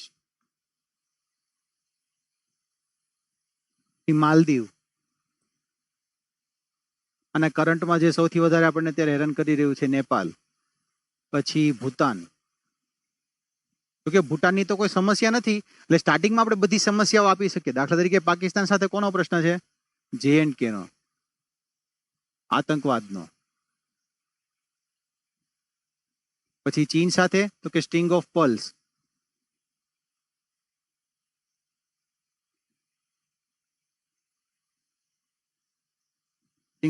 બાંગ્લાદેશ સાથે તીસ્તા જળ વિવાદ. પછી બીજો છે રોહિંગ્યાનો પણ છે એની સાથે. રોહિંગ્યા બંનેમાં આવશે, મ્યાનમારમાં પણ આવશે. પછી બીજો કયો છે? બોર્ડર ઇસ્યુ છે, ઘૂસણખોરી ત્યાં સૌથી વધારે ચાલે છે. તો આ બધા શું થશે, તમે વર્તમાન સમાચાર તરીકે આ બધા લઈ શકો કે ચીન સાથે આ સમસ્યા, પાકિસ્તાન સાથે આ સમસ્યા, નેપાળ સાથે આ સમસ્યા. તો આવી રીતે કરશો તો શું વર્તમાન સમાચારથી તમે આ ચાલુ કરી શકશો. અને દરેકની શું ઐતિહાસિક રજૂઆત પણ તમે કરી શકો. દાખલા તરીકે હવે કોઈ પર્ટિક્યુલર પૂછેલો છે પાકિસ્તાન, તો પાકિસ્તાનના મૂળ ક્યાં રહેલા છે? તો કે ભારતના જે ભાગલા પડ્યા હતા, અથવા બ્રિટિશરોએ જે ડિવાઇડ એન્ડ રૂલની નીતિ અપનાવી હતી 1906 ની અંદર, કે જેની અંદર આપણે સિમલા ડેપ્યુટેશન કહીએ છીએ, કે જે આગા ખાનને છે એ બધા ત્યાં ગયા હતા અને એણે પછી રજૂઆત કરી હતી કે અમને સેપરેટ ઇલેક્ટોરેટ મળે. તો ત્યાંથીનું તમે વસ્તુ મૂકી શકો કે આવી રીતે છે ધીરે ધીરે પહેલા સાંપ્રદાયિકતા ચાલુ થઈ હતી, સાંપ્રદાયિકતા ધીરે ધીરે પાર્ટીશનમાં પરિણમે. એના લીધે થઈને કયા કયા પરિણામો થાય છે. તો આ થઈ ઐતિહાસિક રજૂઆત. તો આના દ્વારા પણ તમે કરી શકો. તો જો પડોશી દેશ પૂછેલું હોય તો તમે બધા દેશોથી વર્તમાન સમાચાર, અને જો પર્ટિક્યુલર કોઈ દેશ પૂછેલો હોય તો ત્યારે તમે ઐતિહાસિક રજૂઆત કરી શકો. હવે બીજું છે કેસ સ્ટડી. તો કેસ સ્ટડીની અંદરથી કઈ રીતે રજૂઆત થઈ? દાખલા તરીકે કોઈ સરકારી સંસ્થા છે અથવા કોઈ અધિકારી છે, એણે ખૂબ જ સારા પગલાં લીધા હોય. દાખલા તરીકે 2-3 અધિકારીઓ છે, એલેક્સ પોલ મેનન છે, પછી બીજા છત્તીસગઢના એક IAS છે કે જેણે નીલ આર્મસ્ટ્રોંગ નહીં, બીજે કોઈ આર્મસ્ટ્રોંગ જ છે ત્યાં, પણ આર્મસ્ટ્રોંગ પામે નામ છે, હા, છત્તીસગઢમાં, કે જેણે નક્સલવાદને દૂર કરવા માટે બહુ સારું કામ કરેલું છે. તો આવા જે IAS હોય એની કેસ સ્ટડી તમે મોકલી શકો. દાખલા તરીકે જે આર્મસ્ટ્રોંગ પામે છે એણે શું કર્યું હતું કે નક્સલવાદની અંદર છે ને, નક્સલવાદથી પ્રભાવિત વાળા જે આદિવાસી વિસ્તારો હતા ને ત્યાં સસ્ટેનેબલ એગ્રીકલ્ચર છે ને એનો કન્સેપ્ટ આપ્યો હતો. એટલે શું થયું ત્યાં કે લોકોને કૃષિમાં પણ થયું, ધીરે ધીરે પશુપાલન કરવા માંડ્યા અને ઉત્પાદકતા એની વધતી ગઈ. એના લીધે શું થયું કે ત્યાં છે ને ધીરે ધીરે સમૃદ્ધિ આવી. તો એકવાર એવું થાય છે કે એ લોકો કિડનેપ કોઈકને કરવા માંગતા હોય છે અને ભૂલમાંથી આ જે IAS ઓફિસર છે એ કિડનેપ થઈ જાય છે. તો નક્સલવાદીઓ હોય છે ને આને પાછા મૂકી જાય છે કે ના, અધિકારી સારા છે એટલે આને આપણે હેરાન નથી કરવા. અને ખરેખર એનો ઇન્ટેન્શન એવો જ છે કે જો આપણે સારું કામ કરીએ તો આપણને સારું એનું પરિણામ મળે છે. તો આવી જે કેસ સ્ટડીઓ હોય એ કેસ સ્ટડીથી તમે શરૂઆતમાં રજૂઆત કરી શકો. પછી ઘણીવાર છે નેગેટિવ આપણને આપેલું હોય બ્યુરોક્રસીનું, તો બ્યુરોક્રસીનું આપણે જે વચ્ચે JNK ના એક સિવિલ સર્વન્ટ હતા, તો એ સિવિલ સર્વન્ટ વિશે તમે લખી શકો કે યુપીએસસી ટોપર કરી હતી છતાંય અલગાવવાદી પ્રવૃત્તિથી કઈ રીતે પ્રેરાયા હતા, અને એક શિક્ષિત વ્યક્તિ છે કઈ રીતે દેશને નુકસાન કરી શકે છે એ પણ તમે લખી શકો. તો એવી જે કેસ સ્ટડી હોય એ તમે લાવી શકો પ્રસ્તાવનાની અંદર. પછી બીજું છે બે વ્યક્તિનો સંવાદ. તો બે વ્યક્તિનો સંવાદ કઈ રીતે, દાખલા તરીકે ગ્રામીણ અને શહેરી વ્યક્તિ હોય તો બંનેનો કોઈ પણ મત વિશેનો છે ને પોઈન્ટ ઓફ વ્યૂ અલગ અલગ હશે. દાખલા તરીકે ડિમોનેટાઇઝેશન થયું તો વેપારી વર્ગ છે એને નહીં ગમ્યું. શું કામ? કારણ કે બ્લેક મની છે એને જતી કરવી પડી હશે અથવા દેખાઈ ગઈ હશે કે હા આવી રીતે એના ઉપર કેસ ચાલેલા છે, ઇન્કમટેક્સના ઘણા બધા દરોડા પડેલા છે. તો શહેરી વ્યક્તિને એ નહીં ગમે. જ્યારે ગ્રામીણ વ્યક્તિ હશે એને કઈ અસર નથી થઈ તો એ શું કહેશે કે ના સરકારનું સારું પગલું છે, સરકારના જે નિર્ણયો છે તો એના ઉપર આધારિત છે. તો બે વ્યક્તિના સંવાદથી તમે પ્રસ્તાવના ચાલુ કરી શકો. અને બીજા છે વિવિધ પ્રશ્નો વડે. તો વિવિધ પ્રશ્નો એટલે શું? તો કે વોટ, વાય, વેન અને હાઉ. તો આવા દરેક પ્રશ્નો તમે ઉદ્ભવી શકો. દાખલા તરીકે શિક્ષણ તમને પૂછેલું છે, શિક્ષણ, તો શિક્ષણ માટે તમે આવા પ્રશ્ન પૂછો કે આજે શિક્ષણની શું જરૂરિયાત છે, શિક્ષણ શા માટે એનું પરિણામ નથી આપી શક્યું, શિક્ષણમાં કયા પગલાં લેવાની જરૂર છે. તો આવા જેટલા તમે 7-8 પ્રશ્નો તમે પૂછો ને દરેક પ્રશ્નોના જવાબ પછી તમારે નિબંધમાં આપવાના. ઘણીવાર કેવું થાય કે આપણે ફ્લોમાં લખતા હોઈએ એટલે આપણને ખબર ન હોય કે મેં 5 પ્રશ્નો પૂછ્યા છે, 4ના આપણે જવાબ આપીએ અને એક જવાબ છે એ ચૂકાઈ જાય. તો જો તમે આનાથી શરૂઆત કરો વિવિધ પ્રશ્નોથી, તો વિવિધ પ્રશ્નોમાં શું કરવાનું કે દરેક પ્રશ્નનો છે ધીરે ધીરે આપણે ઉત્તર આપવાની શરૂઆત કરવાની. તો આ વસ્તુ ક્યારે છે? જ્યારે તમને ફ્લો ખબર ના પડતી હોય, ફ્લોથી તમે અટવાઈ જતા હો, ત્યારે સૌથી સારી રીત છે વિવિધ પ્રશ્નો વાળી. શું કામ? કારણ કે તમે સ્ટાર્ટિંગમાં જ કહી દો છો કે મારે આટલું આટલું આટલું કહેવાનું છે અને હું છેલ્લે આટલું કહી દઈશ. સમજાણું? તો જ્યારે આપણો ફ્લો મેન્ટેન નથી થતો ત્યારે વિવિધ પ્રશ્નો વાળી જે મેથડ છે એ બહુ સારી રીતે કામ કરે છે કે તમને ખબર પડી જાય કે મારે 7 થી 8 સવાલ છે, મારે આટલું આપવાનું છે કે આમાં કયા પગલા ભરવા જોઈએ, શું ના કરવું જોઈએ, શું કરવું જોઈએ. તો એ 7 થી 8 મુદ્દા તમે લખી નાખો, દરેક પેજમાં એક એકનું વર્ણન કરી નાખો. એટલે સિમ્પલ, એટલે સૌથી સહેલો નિબંધ થાય. પણ આપણે આપણી સરળતા ખાતર જો નિબંધ લખતા હોઈએ તો આપણને માર્ક્સ ઘણીવાર ઓછા મળે. આપણે શું કરવાનું, આ છેલ્લો રિસોર્ટ રાખવાનો, લાસ્ટ રિસોર્ટ. જ્યારે તમને કોઈ પણ વસ્તુ મળતી નથી, વર્તમાન સમાચાર, ટૂંકી વાર્તા કે વિરોધાભાસ એવું તમને નથી મળતું, ત્યારે આ રાખવાનું. શું કામ? કારણ કે આ શું એકદમ GS ના આન્સર જેવું થઈ જશે એટલા માટે. છતાં આની અંદર ઘણા બધા સારા માર્ક્સ લાવેલા છે. હું તમને આગળ દેખાડીશ કે વિવિધ પ્રશ્નો વડે પણ કઈ રીતે 28 કે 29 માર્ક્સ સુધી મેળવી શકાય છે 50માંથી. એટલે આ થઈ પ્રસ્તાવના કઈ રીતે બાંધવાની. હવે જો નીચે મેં લખેલું છે કે નિબંધ વિવિધ રીતે લખી શકાય, કે પ્રાચીન, મધ્યકાલીન,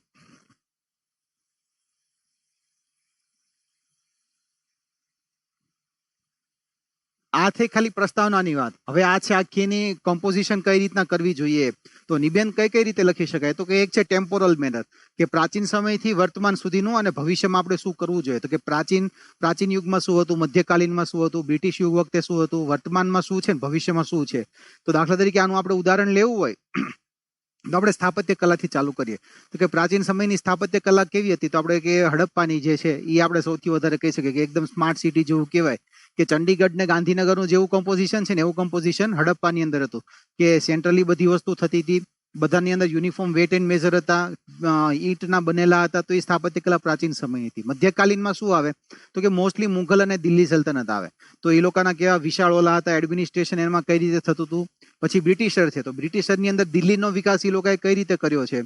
પછી આપણા રાષ્ટ્રપતિ ભવન છે, પછી નોર્થ એન્ડ સાઉથ બ્લોક છે, એ બ્રિટિશ યુગની અંદર આવશે. હવે વર્તમાનમાં ઇન્ફ્રાસ્ટ્રક્ચર કઈ રીતે સંકળાયેલી છે? કારણ કે શું પહેલા જે 3 યુગ હતા, પ્રાચીન, મધ્યકાલીન અને બ્રિટિશ યુગ, ત્યારે વસ્તી ઓછી હતી એટલે મોટા શું બધા વિશાળ સ્થાપત્યો હતા. જ્યારે વર્તમાનની અંદર શું છે, વસ્તીની સમસ્યા છે. તો વધારે વસ્તીને ઓછી જગ્યામાં કઈ રીતે સાંકળવી એ સ્થાપત્ય કલા સાથે વધારે સંકળાયેલું છે.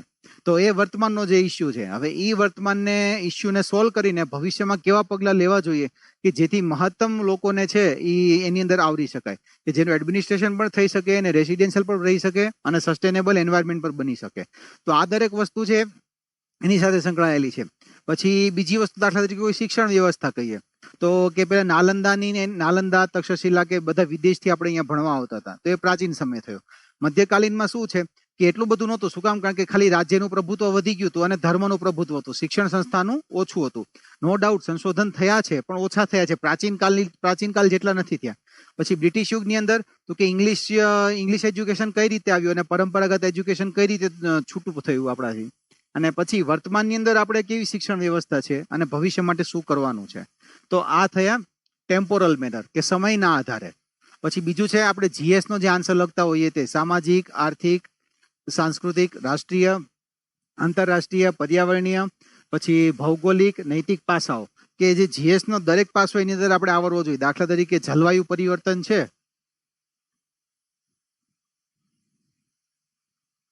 જલવાયુ પરિવર્તન આ પહેલી નજરે જોતા આપણને ખાલી પર્યાવરણનો નિબંધ લાગે, પણ પર્યાવરણ નહીં. હવે આપણે એના દરેક પાસા જોઈએ તો કે સમાજ પર કઈ રીતે અસર કરે છે. આપણને ખબર છે કે દરિયાની સપાટી ધીરે ધીરે વધી રહી છે, તો જે માછીમાર સમાજ જે છે, જે કિનારા ઉપર રહે છે, દરિયા કિનારા ઉપર ઘણા નાના ટાપુઓ દેશ છે, દાખલા તરીકે માલદીવ છે, પછી બીજા મલેશિયાના કે ઇન્ડોનેશિયાના ઘણા બધા નાના ટાપુઓ છે. તો એ બધાને શું છે, મોરેશિયસ છે, સેશેલ્સ છે, એ બધાને છે તકલીફ પડશે. તો આ થઈ એની સામાજિક સમસ્યા. શું કામ? કારણ કે પાણી નીચે એ લોકોની જમીન જતી રહી છે. 4 મહિના સુધી અંદર જે ચોમાસું હોય ત્યારે વધારે તકલીફ પડે, બાકી જનરલી ધીરે ધીરે સી લેવલ રાઇઝ થાય છે. પછી બીજું આર્થિક કઈ રીતે સી લેવલ રાઇઝના લીધે થઈને છે જમીનની અંદર જે સ્વચ્છ પાણી છે એ ખારું થઈ જાય છે, દરિયાનું પાણી કિનારાથી અંદર આવે છે, તો એ આર્થિક સમસ્યા છે. પછી સંસ્કૃતિને અસર કઈ રીતે કરે? દાખલા તરીકે કોઈ ટાપુ છે એનું પોતાનું સ્વતંત્ર કલ્ચર છે. દાખલા તરીકે માલદીવ છે, માલદીવને પોતાનું સ્વતંત્ર કલ્ચર છે. દાખલા તરીકે આખો દેશ છે જલવાયુ પરિવર્તનના લીધે સમુદ્રમાં ડૂબી જાય તો એની સંસ્કૃતિ નષ્ટ થશે. તો આ એક જોખમ છે. પછી બીજું છે રાષ્ટ્રીય. હવે દાખલા તરીકે બાંગ્લાદેશ છે, બાંગ્લાદેશ પોતે જ આખો ડેલ્ટા એરિયામાં આવેલો છે, જે આપણે બ્રહ્મપુત્રા છે, મેઘના અને ગંગા ત્રણનો જે ડેલ્ટા પ્રદેશ છે ત્યાં આવેલો છે. તો એના માટે તો સૌથી મોટી આફત છે, રાષ્ટ્રીય આફત છે. હવે આંતરરાષ્ટ્રીય. તો આંતરરાષ્ટ્રીય કઈ રીતે? તો એ ગ્લોબલ વોર્મિંગની અસર બધે થાય છે. આપણને ભલે 25 થી 26 થાય તો આપણને ફરક નથી પડતો, કે 30 થી 32 થાય તો ઓછો ફરક પડે છે, પણ જે ઠંડા પ્રદેશો છે, દાખલા તરીકે યુકે અને યુએસમાં 26 થી 28 પહોંચે એટલે એ લોકોને હીટ વેવ લાગી જાય છે. તો આ આંતરરાષ્ટ્રીય સમસ્યા છે કે એકમાં ભલે આપણને ઓછી ફરક પડતી હોય પણ ત્યાં વધારે ફરક પડે છે, અને સૌથી વધારે અસર ક્યાં થાય તો કે ધ્રુવો ઉપર થાય, આર્કટિક અને એન્ટાર્કટિક ઉપર. તો આ જે આંતરરાષ્ટ્રીય અસરો છે એ અસરોને દૂર કરવા માટે આપણે ભેગા થવું પડશે. પર્યાવરણીય તો બધાને ખબર જ છે. પછી બીજું છે રાજકીય ઉપર. રાજકીય શું અસર થશે? ઘણીવાર કેવું થતું હોય છે કે કોઈ સમસ્યાનું નિરાકરણ ના મળતું હોય ને એટલે ત્યાં ઇન્સ્ટેબિલિટી આવી જતી હોય છે, સમસ્યાનો ઉકેલ ના મળે એટલા માટે થઈને. તો જો અસ્થિર સરકાર હશે તો ત્યાં આતંકવાદી અથવા ગૃહયુદ્ધની પરિસ્થિતિ સર્જાઈ શકે છે, જો સમસ્યાનું સમાધાન ના થતું હોય તો. અને ભૌગોલિક પર્યાવરણ સાથે સંકળાયેલું જ છે. અને બીજું છે નૈતિક પાસાઓ. નૈતિક પાસાઓ કઈ રીતે? દાખલા તરીકે આફ્રિકા છે, તો આફ્રિકામાં ભૂખમરો છે, તો ભૂખમરાના લીધે થઈને સૌથી વધારે ગૃહયુદ્ધ અને સ્મગલિંગ ચાલુ છે ત્યાં,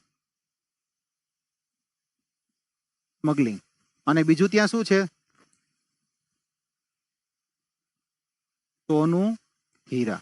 તો આ બંને લીધેના થઈને શું થાય? એ લોકો પાસે ખાવાનું નથી પણ ખનીજો અપાર છે, તો આના લીધે થઈને શું થાય છે? ત્યાં સંસાધનો માટેની હોડ હજી ચાલુ છે. ત્યાં લોકોની જરૂરિયાત પૂરી કરવા માટે કોઈ નથી કરતું, એટલે શું થાય કે ખોરાક માટે થઈને ત્યાં ઝઘડાઓ થાય છે. એટલે એ જે છે એ નૈતિક પાસું છે કે માણસ ખોરાક માટે થઈને બીજાને મારવા માટે ત્યાં તૈયાર થઈ જાય છે. તો આવો જે છે દરેક મુદ્દો આપણે કવર કરવો જોઈએ. દાખલા તરીકે જલવાયુ પરિવર્તન હતું, તો જલવાયુ પરિવર્તન આપણે દરેક મુદ્દા સાથે સાંકળ્યા. દાખલા તરીકે બીજું કોઈ છે રાજકીય સમસ્યા આપણને કીધી હોય, દાખલા તરીકે સરકારની અસ્થિરતા.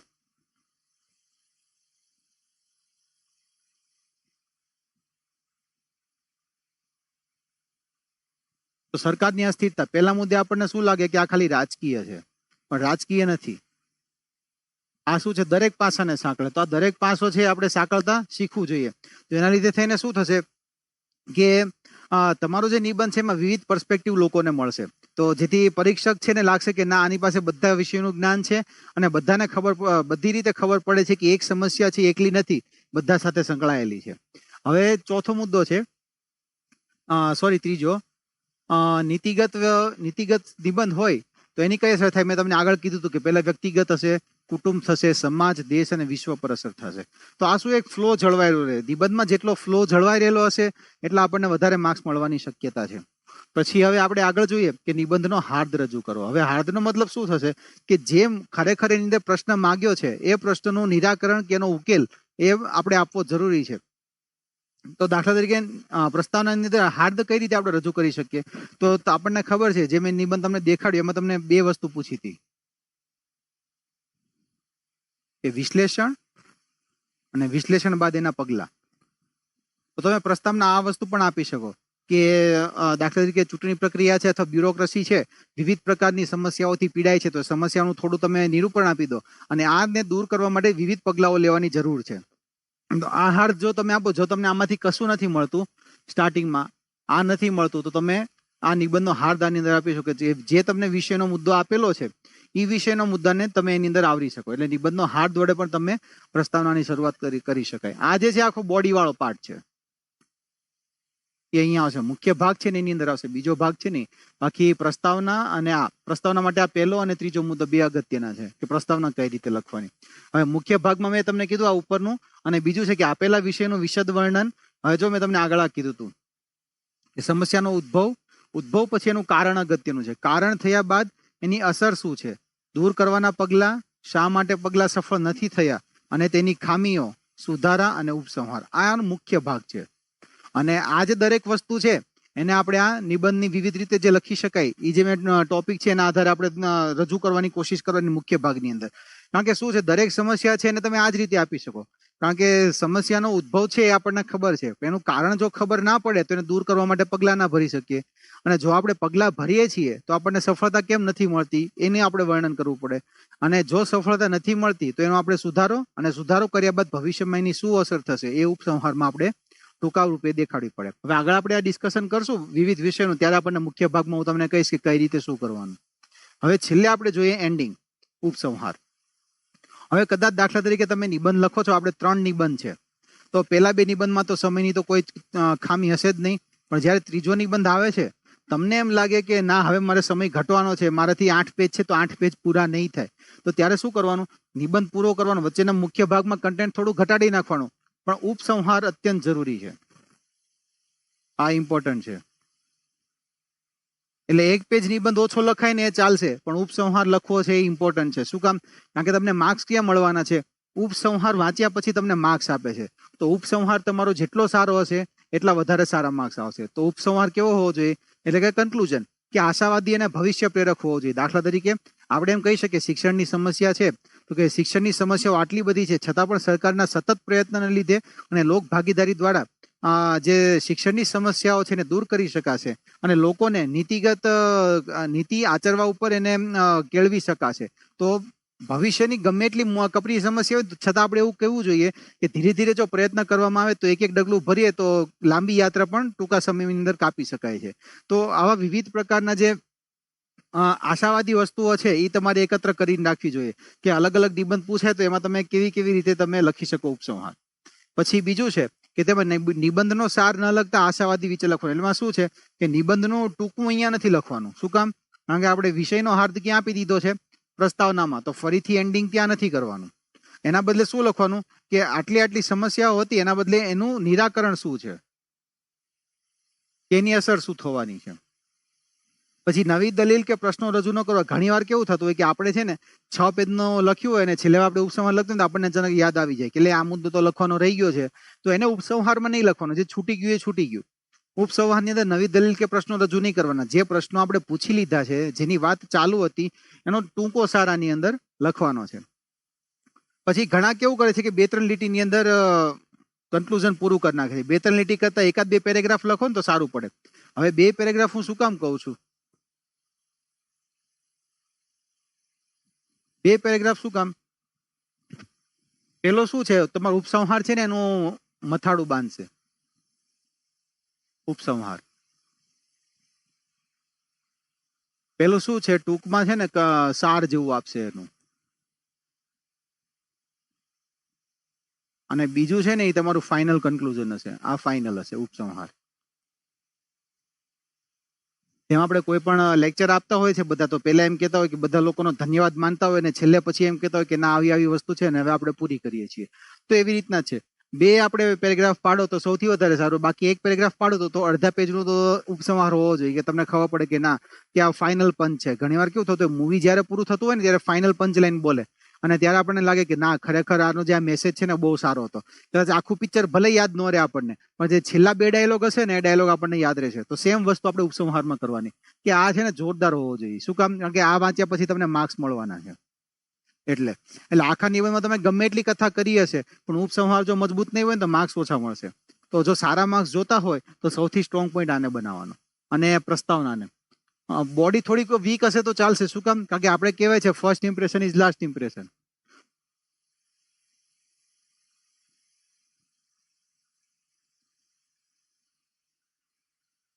તો ફર્સ્ટ ઇમ્પ્રેશનથી શું થશે કે ના વિદ્યાર્થીની અંદર કાંઈક છે. તો આ વસ્તુ એના મગજમાં બેસી જશે ને તો તમે બોડીમાં થોડીક ભૂલ કરીએ છે ને છતાં વાંધો નહીં આવે. સમજાયું? એટલે પ્રસ્તાવના અગત્યની છે. જો પ્રસ્તાવના જેટલી સારી છે એટલે બને ત્યાં સુધી આ જ વસ્તુ વાપરો. વિરોધાભાસ છે, ટૂંકી વાર્તા, વર્તમાન સમાચાર છે કે બે વ્યક્તિનો સંવાદ છે. આવી રીતે શરૂ કરો ને તો બીજા બધા કરતા તમારો નિબંધ થોડોક અલગ લાગશે. સમજાયું?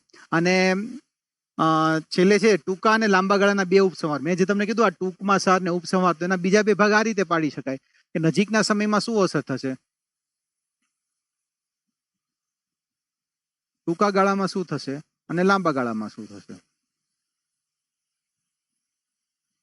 દાખલા તરીકે શિક્ષણ છે તો શિક્ષણની સૌથી પહેલી અસર કઈ થાય તો કે સાક્ષરતા વધશે. એ સૌથી પહેલી ટૂંકા ગાળાની અસર થશે કે જો ધીરે ધીરે લોકો સમજવા મળશે પ્રાથમિક શિક્ષણમાં છે. આ ટૂંકા ગાળાની અસર થઈ. જ્યારે લાંબા ગાળાની શું થશે કે ટેકનિકલ રજૂઆત થશે લોકોની અંદર, તો સરકારના જે નિર્ણયો છે ને વધારે સારી રીતે સમજી શકશે. કઈ રીતે? દાખલા તરીકે આપણે કહીએ છીએ કેરલા, તો કેરલાની અંદર સૌથી વધારે પહેલા પ્રસરવાનો રેટ હતો. સૌથી પહેલો કોવિડનો કેસ હતો કેરળની અંદર આવ્યો હતો અને કેરળમાં સૌથી વધારે પ્રસરવાનો રેટ હતો. પણ ધીરે ધીરે એને બધા ઉપર કાબુ મેળવી લીધો. શું કામ? કારણ કે એની પાસે અનુભવ હતો અને લોકો ભણેલા હતા. તો લોકો જો ભણેલા હોય ને તો સરકારને કોઓપરેશન એનું વધી જાય છે. ત્યાં 97 કે 92% જેવી સાક્ષરતા છે. તો એ કઈ થઈ? લાંબા ગાળાની અસર થઈ. કારણ કે એ લોકોને ભણાવેલા છે એટલે ભણાવેલા લીધે થઈને શું થાય છે, એ લોકોને એગ્રીકલ્ચરની અંદર પણ ભણેલા લોકો જાય છે. તો એ લાંબા ગાળાની અસર છે. તો આ પણ તમે ઉપસંહારમાં લખી શકો કે ટૂંકા ગાળાની અને લાંબા ગાળાની અસર. તો આ થઈ મુખ્ય રીતે નિબંધ કઈ રીતે લખવાનો. હવે આપણે આગળ જે છે 5 મિનિટનો બ્રેક લીધા બાદ આપણે જોઈએ કે કઈ રીતે થઈને આપણે દરેક વિષયો છે એને વિચારીને પછી આપણે લખવાનું હોય છે.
તો આપણે મુખ્ય કઈ કઈ બાબતો ધ્યાનમાં રાખવાની હતી કે પ્રસ્તાવના મુખ્ય ભાગ અને ઉપસંહાર. હવે આપણે થોડા એક્ઝામ્પલ જોઈએ કે જીપીએસસી ની અંદર કેવા નિબંધ પૂછાય છે. તો પહેલો મેં તમને આગળ દેખાડ્યો હતો કે અહીંયા એક આપણને સ્ટેટમેન્ટ આપેલું છે કે ભારતીય અમલદારશાહી વિશે પ્રજાનો અનુભવ અને ખ્યાલ નિરાશાજનક છે.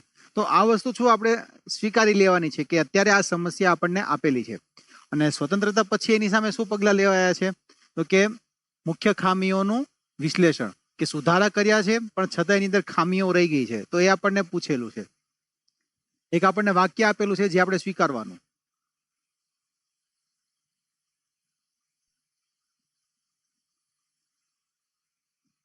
પછી બીજી વસ્તુ આપણને આપી છે કે સુધારામાં રહેલી ખામીઓ.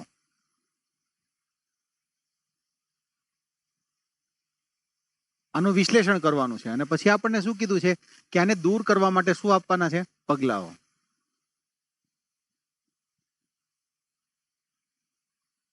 આ મુખ્ય છે. હવે જો આ પહેલો વિષય છે. બીજો વિષય શું છે કે સોશિયલ મીડિયા દ્વારા વિદેશી દખલગીરી આપણી લોકશાહી ચૂંટણી પ્રક્રિયામાં ભયજનક છે. તો આ પણ શું થયું, એક વાક્ય જે ઉપરનું જે છે એવું જ સેમ વસ્તુ છે કે એક વાક્ય આપેલું છે તો વાક્યનો શું કરવાનો સ્વીકાર, કે આ આપણને સમસ્યા આપેલી છે. આ પહેલો ટોપિક છે અને પછી બીજો ટોપિક આપણે જોઈએ. પછી શું છે, ભારતના પ્રવર્તમાન લોકશાહી શાસનના ઢાંચાને સુદ્રઢ બનાવવા માટે તમે ઈચ્છતા સમગ્રલક્ષી ચૂંટણી સુધારા. આમાં પણ એક જ વસ્તુ પૂછી છે, ચૂંટણી સુધારા. તો આ વસ્તુ ઇમ્પોર્ટન્ટ છે. હવે સિમ્પલ વસ્તુ છે, આપણને જો સુધારા પૂછ્યા હોય તો ઇનડાયરેક્ટલી આપણને પેલા ખામી આપણે આપવી પડે અને ખામી હશે તો તમે સુધારા સૂચવશો ને. તો આપણે ભલે વાક્યનો સ્વીકાર કરી લીધો છે કે ના સોશિયલ મીડિયા દ્વારા વિદેશી દખલગીરી છે લોકશાહીની ચૂંટણી પ્રક્રિયામાં થાય છે, વાક્યનો સ્વીકાર કરશો આપણે ચૂંટણી સુધારા પૂછ્યા છે પણ એને ખામી આપણને પૂછી નથી, પણ પેલા આપણે ખામી લખશું તો આપણને ચૂંટણી સુધારા આપણે એની અંદર આપી શકીશું. તો આ કઈ હિડન વસ્તુ છે કે જે નિબંધમાં નથી, પણ આ લખ્યા વગર તમારો નિબંધ પૂરો ના થાય. સમજાયું? તો આ વસ્તુ છે આપણે શીખવાની કે વિષયના આધારે કઈ કઈ વસ્તુ માંગી છે એની ડિમાન્ડ આપણે જોવાની હોય. હવે ત્રીજો છે કે વિજ્ઞાન અને તકનીકની પ્રગતિ સાથે આપણે વિકાસના ચક્રીય મોડલને રેખીય બનાવી દીધું છે. શું કર્યું આપણે? ચક્રીય અને રેખીય બનાવી દીધું છે. આ આપણને વાક્ય આપ્યું છે તો આનો સ્વીકાર, અને ખરેખર આવું આપણે કર્યું જ છે.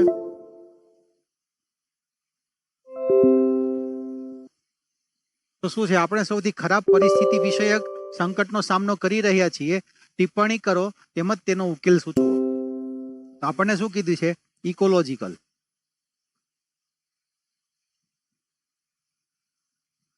ઇકોલોજીકલ સમસ્યા છે તો એની ટિપ્પણી કરવાની કે અત્યારે કઈ કઈ સમસ્યા છે અને એ કર્યા પછી એનું શું આપવાનું છે, ઉકેલ.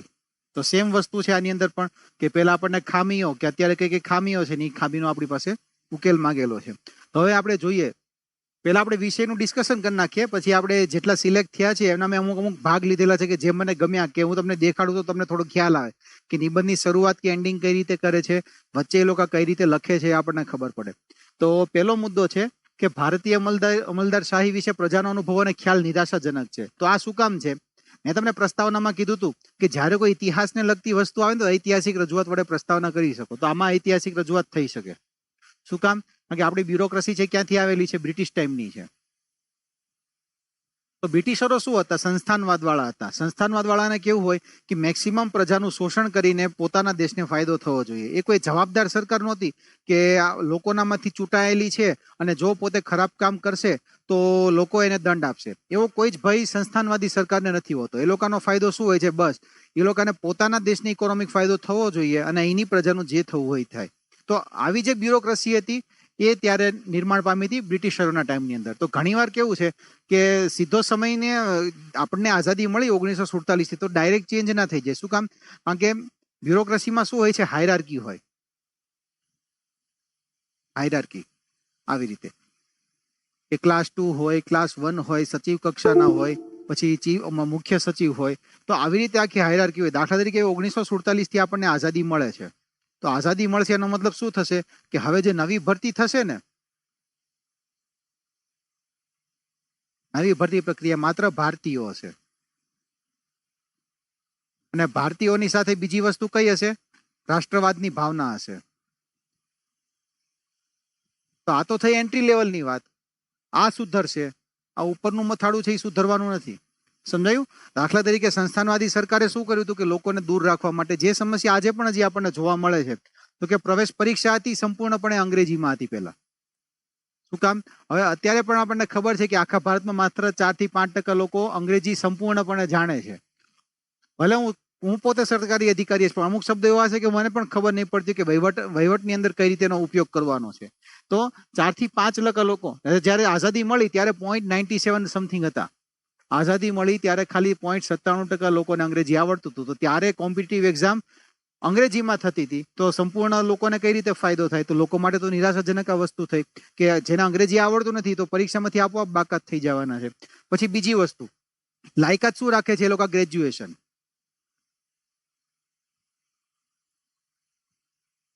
હવે અત્યારે પણ ભારતમાં છે પ્રાથમિક શિક્ષણ વધારે, સાક્ષરતા ભલે આપણે 60 થી 70% સુધી આપણે પહોંચી ગયા હોય કે 72% સુધી પહોંચી ગયા હોય, પણ ગ્રેજ્યુએશન વાળા કેટલા હોય છે? ગ્રેજ્યુએશન આમાંથી માંડ 30 થી 35% નહીં હોય, 30% હશે આશરે. તો આ જે છે આ એક મોટો ક્રાઇટેરિયા નડે છે કે 30% જ ખાલી ગ્રેજ્યુએશન કરેલા છે, તો 70% તો આમનામ બાકાત થઈ ગઈ. સમજાયું? તો આ બધી સમસ્યાઓ છે. તો એ લોકોએ આખું ઘડતર જ બ્યુરોક્રેસીનું એ રીતે કરેલું છે કે મિનિમમ લોકોને એની અંદર આવરી શકાય. અને કેવી વિચારધારા વાળા? તો કે જે અંગ્રેજી લોકોની વિચારધારા છે એવી વિચારધારા જ બ્યુરોક્રેસીમાં ઘૂસવી જોઈએ. દાખલા તરીકે રાષ્ટ્રવાદની ભાવના છે ત્યારે કોઈનામાં નહોતી એટલી બધી, જે ઉપરનું જે આ સ્ટ્રક્ચર છે, એટલે આ સ્ટ્રક્ચર હજી ચેન્જ નથી થયું. તો એના લીધે શું થાય છે કે આખી જે બ્યુરોક્રેસી છે જે જૂની પદ્ધતિ છે એવી જ પદ્ધતિ પ્રમાણે ચાલે છે. એટલે આપણને વાક્ય આપ્યું છે કે ભારતીય અમલદારશાહી છે એનો અનુભવ કેવો છે?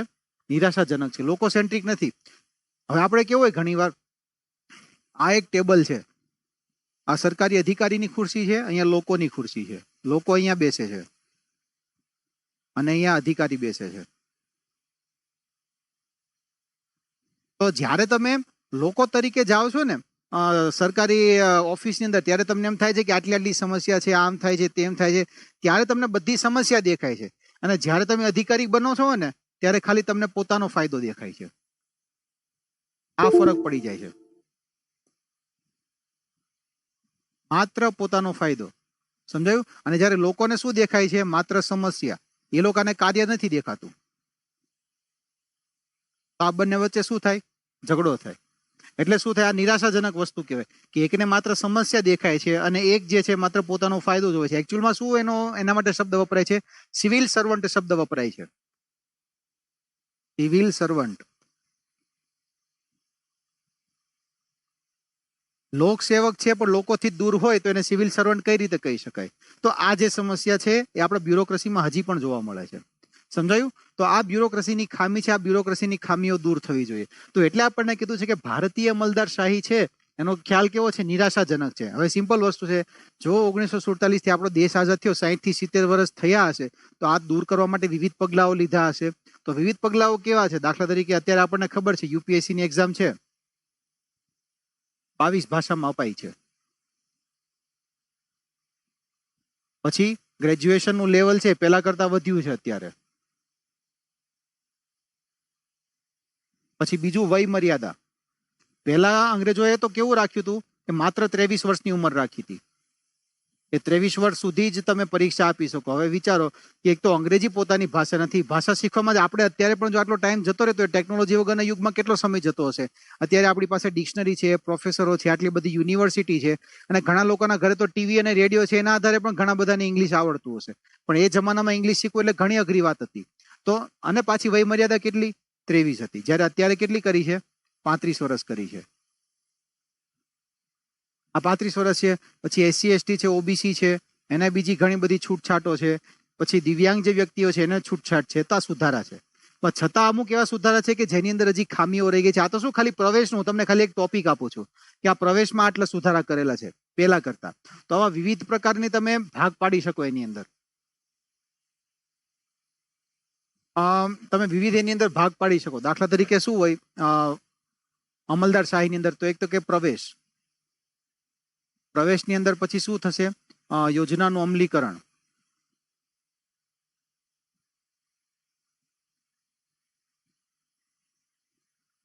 પછી બીજી વસ્તુ છે નીતિ નિર્માણ.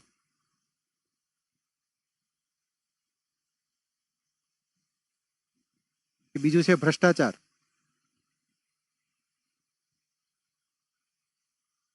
ત્રીજે દંડ. તો આ બધી વસ્તુ છે, આ બધું બ્યુરોક્રેસીનો ભાગ છે. બ્યુરોક્રેસી ખાલી એકલી વસ્તુ નથી કે પ્રવેશ પૂરતી મર્યાદિત હોય. આ દરેક વસ્તુ છે યોજના અથવા કાયદાનું અમલીકરણ. કારણ કે પોલીસ ડિપાર્ટમેન્ટ છે, કાયદાનો ભંગ થાય તો દંડ અપાવવાનું કામ પોલીસ વિભાગનું છે, તો કાયદાનું અમલીકરણ પણ એ લોકોના ભાગમાં જ આવે છે. તો આટલી વસ્તુ અમલદારશાહીની અંદર આવે છે. પ્રવેશ છે, યોજનાનો અને કાયદાનું અમલીકરણ છે, નીતિ નિર્માણ છે, ભ્રષ્ટાચાર છે, અને ભ્રષ્ટાચાર કર્યા પછી દંડ. તો આ દરેક વસ્તુઓ છે એનું આપણે શું કરવાનું કે એના સુધારાની અંદર કઈ ખામીઓ રહી ગઈ છે એનું પહેલા આપણે વિશ્લેષણ કરવાનું, અને એના બાદ શું કરવાનું, દરેક પગલાઓનું આપણે સૂચન આપવાનું. તો આ વિષય કહેવા માંગે, મેં તમને ખાલી વિષય સમજાવ્યો, કન્ટેન્ટ તમે તમારી રીતે તમને જે મૌલિકતા આવે એ મૌલિકતા પ્રમાણે લખી શકો. હું તમને આગળ પછી દેખાડીશ કે કેવા અમુક આપણે ટોપર્સ જે છે એણે કઈ રીતે નિબંધ લખેલો છે. હવે બીજું આપણે જોઈએ કે સોશિયલ મીડિયા દ્વારા વિદેશી દખલગીરીની આપણી લોકશાહી ચૂંટણી પ્રક્રિયા માટે ભયજનક છે. હવે આ નિબંધ શું કામ પૂછ્યો છે? આ કરંટ અફેર્સનો નિબંધ છે. આ નિબંધની અંદર મોટા ભાગે બધાને 30 ઉપર માર્ક્સ છે. શું કામ? કારણ કે કરંટ અફેર્સનો છે ને એટલા માટે. અને આ જે છે વિજ્ઞાન અને ટેકનોલોજી વાળો ચક્રીય મોડેલ વાળો છે ને, આ સૌથી સિમ્પલ નિબંધ છે. તો આમાં બધાને જનરલી એવરેજ માર્ક્સ આપેલા છે 25 ની આસપાસ. શું કામ? કારણ કે આ નિબંધ પહેલા પોર્શનમાંથી સૌથી વધારે એટેમ્પ થયેલો છે એટલા માટે. જ્યારે આની અંદર આ કરંટ અફેર્સનો છે. હવે કેવું, ચૂંટણી સુધારા છે ને, આ સ્પેશિયલ પોલિટીનો નિબંધ થઈ જાય. એટલે આમાં શું એંગલ વધારે નહીં આવે, ખાલી પોલિટી જ આવશે. અને સ્પેશિયલ પોલિટીનો નિબંધ છે, બીજું કોઈ નથી. ચૂંટણી સુધારા એટલે ખાલી રાજકીય વ્યવસ્થા જ થાય, બીજું કંઈ ના થાય એની અંદર. સમજાયું? છતાં આપણે વિવિધ મુદ્દા સાંકળવાની કોશિશ કરવાની. તો આ કરંટ અફેર્સનો છે. તો એમાં શું કીધું છે કે ચૂંટણી સુધારા કયા કયા જરૂરી છે. ચૂંટણી સુધારાના માટે અલગ અલગ કમિટીઓ બનાવેલી. કમિટીઓ તમને ખબર હોવી જોઈએ. દાખલા તરીકે ફર્સ્ટ એઆરસી છે, પછી સેકન્ડ એઆરસી છે, પછી લો કમિશન છે,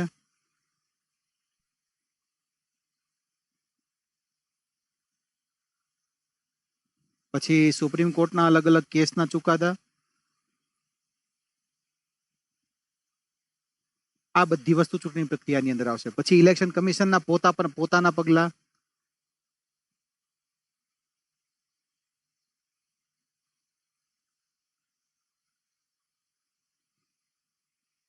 આ દરેક વસ્તુને તમારે સાંકળવી પડે. દાખલા તરીકે હું તમને એક આનું ઉદાહરણ આપું. લીલી થોમસ કેસ હતો, એના આધારે એવું કહી દીધું છે કે જો કોઈ પણ વ્યક્તિ હોય ને 2 વર્ષ કરતા વધારે સજા થવા વાળો ગુનો થયો હોય તો એ 4 કે 6 વર્ષ સુધી છે ચૂંટણી માટે એને ડિસ્કોલિફાય કરવામાં આવે છે. તો આ વસ્તુ, તો આવા જે છે સુપ્રીમ કોર્ટના કેસના ચુકાદા, દરેક વસ્તુ તમારે ટાંકવી પડે. તો આ શું છે, જો તમારો પોલિટી સ્ટ્રોંગ હશે તો તમે આ નિબંધને પકડી શકશો. બાકી નિબંધમાં છે આ નિબંધ તમારા માટે બાકાત થઈ જશે. તો આવી વસ્તુ છે. તો જેટલી દરેક વિષય ઉપર પકડ હોય તો શું કરવાનું તમારે કે અલગ અલગ જે સુપ્રીમ કોર્ટના ચુકાદા છે ને, વિષયવાસ જે કરંટમાં બહુ ન્યૂઝ હોય. આ ન્યૂઝમાં એટલે હતું કારણ કે રશિયાએ છે યુએસના પ્રેસિડેન્ટની ચૂંટણીની અંદર છેડછાડ કરી હતી કે એને ટ્રમ્પને જીતવા માટે મદદ કરી હતી, એવું ન્યૂઝમાં આવ્યું હતું. હવે સાચું કે ખોટું એ કોઈને ખબર નથી, પણ એ ન્યૂઝના લીધે થઈને ચૂંટણી સુધારા છે હતા. અને બીજું શું થયું હતું કે લોકસભાની ચૂંટણી હતી એટલે આપણે ઈવીએમ મશીનનું વારંવાર આવતું હતું કે ઈવીએમ મશીનને હેક કરવામાં આવે છે. એ તમે ઇલેક્શન કમિશનના પગલા લઈ શકો કે ઈવીએમ મશીન છે, પછી વીવીપેટ છે, પછી બીજું એ લોકોએ ઘણી 2-3 મોબાઈલ એપ હતી કે જો તમારી વિસ્તારની અંદર જે આપણે સીઓસી કહેવાય, કોડ ઓફ કન્ડક્ટ છે, એનું જો પાલન ના થતું હોય તો તમે એની ફોટો પાડીને મોકલી દો એટલે એ લોકો એની ઉપર પગલાં લેશે. તો આ ચૂંટણી સુધારાના ઇલેક્શન કમિશનના પગલાં કહેવાય. તો આવી દરેક વસ્તુઓ તમારે લખવી પડે. પહેલા તમારે સમસ્યા દેખાડવાની કે સમસ્યા ક્યાં છે, અને એ સમસ્યા પછી આપણે ચૂંટણી સુધારા એની અંદર દેખાડવાના હોય છે. હવે આપણે ત્રીજો મુદ્દો જોઈએ. ત્રીજો છે વિજ્ઞાન અને ટેકનોલોજીની પ્રગતિ સાથે આપણે ચક્રીય મોડેલને રેખીય બનાવી દીધું છે. ચક્રીય મોડેલનો મતલબ કેવો થાય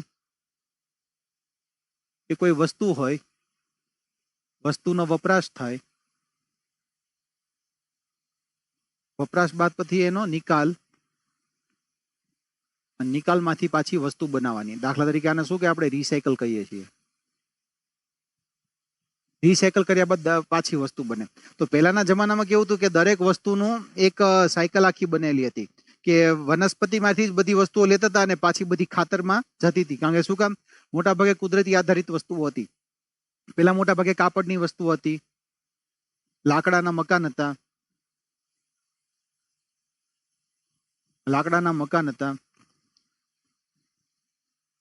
રસ્તા કાચા હતા. એટલે દરેક વસ્તુ શું છે, પ્રકૃતિ પાસેથી લીધેલી હતી. તો પ્રકૃતિએ પોતાની જ વસ્તુ પાછી કઈ રીતે લેવાની ને એના માટે એનું સોલ્યુશન બનાવેલું છે. જ્યારે અત્યારે હવે શું થયું છે, તો કે પ્લાસ્ટિક. હા, પેલા ધાતુને પણ ગાળીને પાછી વાપરતા હતા. ધાતુ ગલનનો ધંધો પેલા બહુ હતો, પ્રગલનનો. પ્લાસ્ટિક, પછી મશીનરી, મિશ્ર ધાતુ,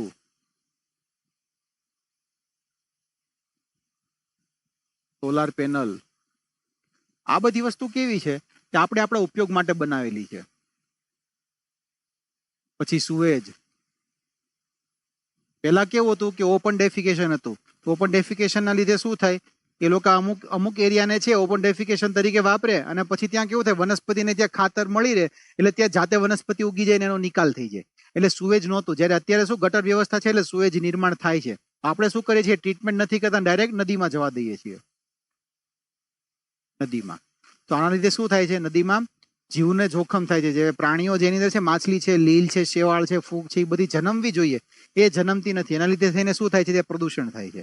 તો આ જે વસ્તુ હતી પેલા બધું કેવું હતું, આ દરેક વસ્તુ વપરાતી વસ્તુ હતી, એનો વપરાશ થતો હતો, પછી એનો નિકાલ થઈ જતો. જ્યારે અત્યારે કેવું છે, વસ્તુ, વપરાશ અને નિકાલ. જે રિસાયકલિંગ નો કન્સેપ્ટ હતો ને, આ છૂટી ગયો છે, અહીંથી આ તૂટી ગયો છે. તો આ વસ્તુ શું થઈ ગઈ, રેખીય થઈ ગઈ. પેલા ચક્રીય મોડેલ હતું, જ્યારે હવે રેખીય થઈ ગયું છે. તો આ વસ્તુ આપણે નિબંધની અંદર સમજાવવાની છે કે કઈ રીતે આ નિર્માણ પામ્યું છે. તો આમાં તમે ઐતિહાસિક રજૂઆત કઈ રીતે કરી શકો, અથવા પ્રાચીન મધ્યકાલીન થી તમારે શરૂઆત કરી તો એમ પણ કરી શકો કે હડપ્પાની સંસ્કૃતિ હતી, એની અંદર દરેક અવશેષો આપણને ઓછા મળેલા છે. શું કામ? કારણ કે ચક્રીય મોડેલ હતું પેલા, તો દરેક વસ્તુઓનો શું થતો હતો, નાશ થતો હતો. એટલે આપણને વધારે નથી મળ્યા. જે ખાલી માટલા છે કે ધાતુની કોઈ પણ વસ્તુ છે, એવું જ આપણને મળેલું છે.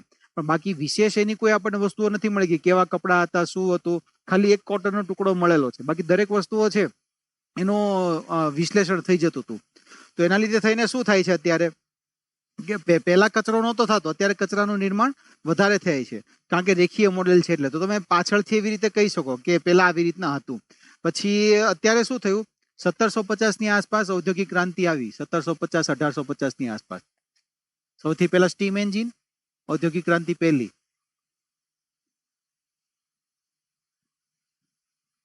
અને પછી આવ્યા સ્ટીલ, એટલે ઓટોમેશન. આના લીધે થઈને શું થયું કે સંસ્થાનવાદના બંને જન્મ થયેલા છે. સંસ્થાનવાદી જે વસ્તુ હતી કે મેક્સિમમ આપણા દેશને ફાયદો થવો જોઈએ, બીજા કોઈને નહીં, આ જે વિચારધારા હતી, એના લીધે થઈને આ ચક્રીય મોડેલ જે હતું એ રેખીય કરી નાખ્યું. બાકી પહેલા શું હતું કે પોતાના સબસિસ્ટન્સ, જીવન નિર્વાહ માટે જેટલી જરૂર હોય એટલી જ વસ્તુ પ્રકૃતિ પાસે લેવાની, એટલે અમુક સમય બાદ પ્રકૃતિ પાછી વસ્તુનું નિર્માણ કરી આપે. એટલે વસ્તુની જેટલી જરૂરિયાત હોય એટલું વપરાશ થતો હતો. જ્યારે ઓટોમેશનના લીધે અને મશીનોના લીધે શું થયું કે જે કામ કરતા પહેલા 10 દિવસ થતા હતા, જે પ્રોડક્શન કરતા, એ હવે ખાલી અડધા દિવસમાં એનું પ્રોડક્શન થવા માંડ્યું. એટલે ઉત્પાદન દિવસની ક્ષમતા ડબલ ગણી, 20 ગણી થઈ ગઈ દિવસ. પેલા 10 દિવસ થતા હતા, હવે એ વસ્તુ અડધા દિવસમાં નિર્માણ પામે છે. તો એનો મતલબ શું થયો કે પ્રકૃતિ છે જેટલું સર્જન નથી કરી શકતી, એનાથી ડબલ આપણે વાપરીએ છીએ. શું કામ? કારણ કે આપણે યુઝ એન્ડ થ્રો ની અત્યારે કલ્ચર લાયા છીએ. દાખલા તરીકે આપણને ખબર છે, આપણે 2-3 રૂપિયા વાળી જે પેન વાપરતા હોઈએ છીએ, સિમ્પલ વસ્તુ છે, એકવાર વાપરીએ પછી જતી રહે છે, આપણે ફેંકી દઈએ છીએ. તો એ પ્લાસ્ટિકના કચરાનું શું, એ આપણે ક્યારેય નથી વિચારતા. આપણે શું ખાલી આપણો ફાયદો વિચારીએ કે હા 2 રૂપિયાની પેન આવે છે તો આપણે લઈ લઈએ. એના કરતાં જો આપણે રિફિલ વાળી પેન વાપરતા હોઈએ તો આપણને પણ ફાયદો થાય, વારંવાર પેન ના લેવી પડે. અને બીજી વસ્તુ, પ્લાસ્ટિકનો કચરો ઓછો જનરેટ થશે કે જેને આપણે ઓછો પ્રોસેસ કરવો પડશે.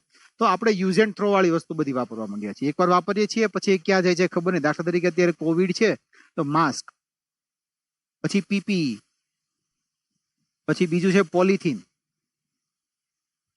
આ બધો જે કચરો છે, સ્ટ્રો છે, પછી બીજા આપણે પ્રસંગોની અંદર આપણે પેલી થર્મોકોલની જે બધી પ્લેટો વાપરીએ છીએ, એ બધી વસ્તુ. તો આ શું છે, યુઝ એન્ડ થ્રો આપણી વસ્તુ છે. તો જે ચક્રીય મોડેલ હતું એને આપણે રેખીય કરી દીધું. આ એના ઉદાહરણો છે. પછી આપણને શું કીધી છે કે પરિસ્થિતિ વિષયક સંકટનો સામનો કરી રહ્યા છે. તો પરિસ્થિતિ વિષયક એટલે શું, તો કે ક્લાઇમેટ ચેન્જ. જલવાયુ પરિવર્તન જેને ગુજરાતીમાં કહીએ છીએ, તો કે આપણે જલવાયુ પરિવર્તનનો આપણે અનુભવ કરી રહ્યા છીએ.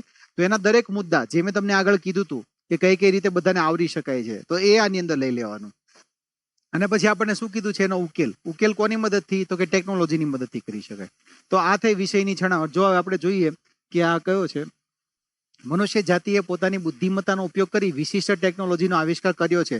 જેમ કે ખાદ્ય સુરક્ષા પૂરી પાડવા અને જીવન ધોરણને ઉન્નત બનાવવા ખેડૂતોએ રાસાયણિક ખાતરોનો ઉપયોગ કરી, મોંઘા બિયારણો લાવી અને કીટનાશકોનો ઉપયોગ કરી એક તરફ ઉત્પાદન વધારી વિકાસ સાધ્યો, તો બીજી તરફ જમીનની ફળદ્રુપતા ઘટી, જેથી ખેડૂતોની આવક ઘટી અને ખેડૂતોને આત્મહત્યા કરવા મજબૂર થવું પડે છે. જે મહારાષ્ટ્રના વિદર્ભ ક્ષેત્રમાં, તેલંગાણા અને કચ્છમાં જોઈ શકાય છે. આ ત્રીજો જ નિબંધ છે.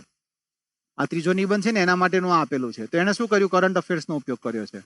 અને બીજું શું થયું કે કૃષિ જે છે, કૃષિની ઐતિહાસિક પ્રસ્તાવના બાંધી છે.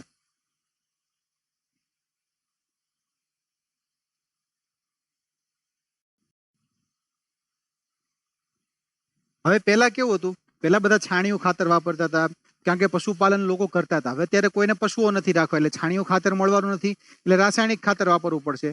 એટલે પહેલા જે ચક્રીય મોડેલ હતું ને એને હવે રેખીય કરી દીધું છે. સમજાયું? તો એના લીધે થઈને શું થાય છે, જમીનની ફળદ્રુપતા ઘટે. જમીનની ફળદ્રુપતા ઘટે એટલે ઉત્પાદકતા ઘટવાની છે, ખેડૂતની પરિસ્થિતિ બગડવાની છે.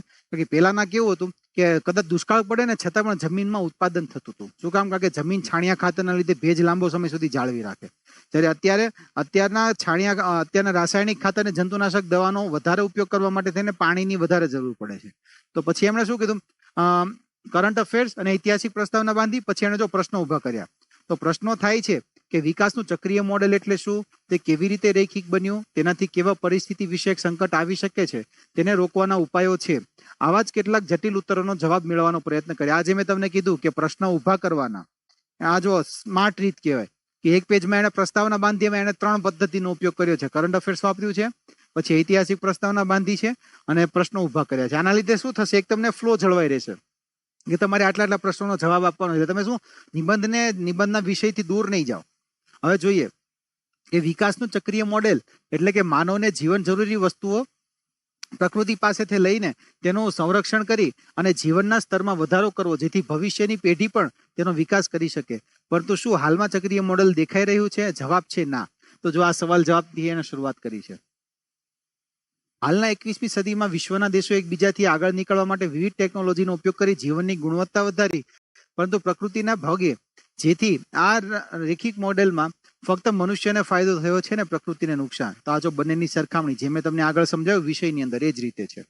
અને ઔદ્યોગિક ક્રાંતિ, તો વિષયની શરૂઆત આ રીતે કરવી જોઈએ કે જેના લીધે થઈને શું થશે કે એક ફ્લો થાય. એટલે તમને આ લખાણની અંદર ખબર પડે કે તમારે કઈ રીતે લખવું જોઈએ કે જેથી વાર્તા ટાઈપ લાગે ને લખવાની, વાંચવા વાળાને મજા આવે. અને જેટલા સિમ્પલ શબ્દો આપણે વાપરીએ, સંવાદ જેવું લાગે, વાર્તા જેવું લાગે કે રિપોર્ટ જેવું લાગે, તો આપણને જેટલું વાંચવામાં સરળતા રહેશે ને એટલે આપણને વધારે માર્ક્સ આપવાની એની અંદર ઈચ્છા થાય. હવે આ નિબંધ છે ચૂંટણી સુધારાનો, જે આપણે બીજો નિબંધ જોયો તો. જોઈએ આમાં કઈ રીતે શરૂઆત કરેલી છે. તો કે 2016માં અમેરિકાના રાષ્ટ્રપતિની ચૂંટણી સંપન્ન થઈ અને ભારે અચંબા સાથે શ્રી ડોનાલ્ડ ટ્રમ્પ વિજેતા નીવડ્યા.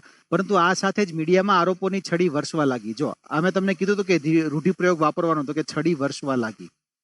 તો આ એક રૂઢિપ્રયોગ વાપર્યો કે એના લીધે શું વાંચવાની આપણને મજા આવે છે. શું આ ચૂંટણી નિષ્પક્ષ હતી?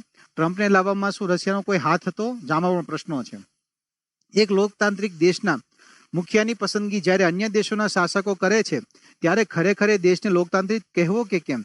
ખરું જોઈએ તો ચૂંટણી પ્રક્રિયામાં વિદેશોનો હસ્તક્ષેપ એ કોઈ નવી બાબત નથી.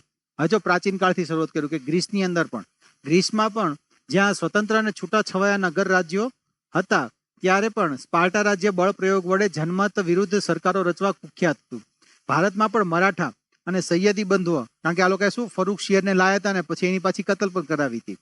એને મુઘલ બાદશાહ બનાવ્યો અને તેને બાહ્ય દખલ જ કહી શકાય. તો આ વસ્તુ શું છે કે જૂના સમયની અંદર પણ શું થતું હતું એ વસ્તુ છે. અને પછી અહીંયા સોશિયલ મીડિયાથી એને શરૂઆત કરેલી છે. તો આ બૃહદ વિષય થયો કે આપણે જો એવું લાગતું હતું કે આ ખાલી વર્તમાન સમસ્યા સાથે સંકળાયેલું છે, પણ પ્રાચીનના પણ જો તમારું રીડિંગ વાસ્ટ હોય તો તમે આ વિષય પસંદ કર્યો હોય તો તમે આની અંદર આ લખી શકો કે પ્રાચીન સમયમાં પણ આ રીતે થતું હતું. તો આમ એક ખાલી 2 એક્ઝામ્પલ આપે છે કે સ્ટાર્ટિંગ કઈ રીતે કરવું. એક આપણે જોયું પર્યાવરણના ચક્રીય મોડેલનો અને બીજો છે ચૂંટણી સુધારા વિશેનો. હવે આપણે બાકીના વિષયો જોઈએ. સાતમો જે વિભાગ 3 વિભાગ 2 ના પછી પાછળ નિબંધો આવશે એટલે આપણે જોઈ લે કે શાસક પક્ષ પાસે શાસન કરવાનો આદેશ છે, જ્યારે વિરોધ પક્ષ પાસે વિરોધ કરવાની, ખુલ્લા પાડવાની અને જો સંખ્યા વધુ હોય તો દૂર કરવાની પણ ભૂમિકા છે. પરંતુ કોઈ પણ સંજોગોમાં સંસદીય કાર્યવાહીમાં વિક્ષેપ હોવો જોઈએ નહીં. પ્રતિભાવ આપો. રિફ્લેક્ટ. હવે આપણને શું કીધું છે? આમાં બે વસ્તુ આપણને કીધી છે, શાસક પક્ષ અને વિરોધ પક્ષ.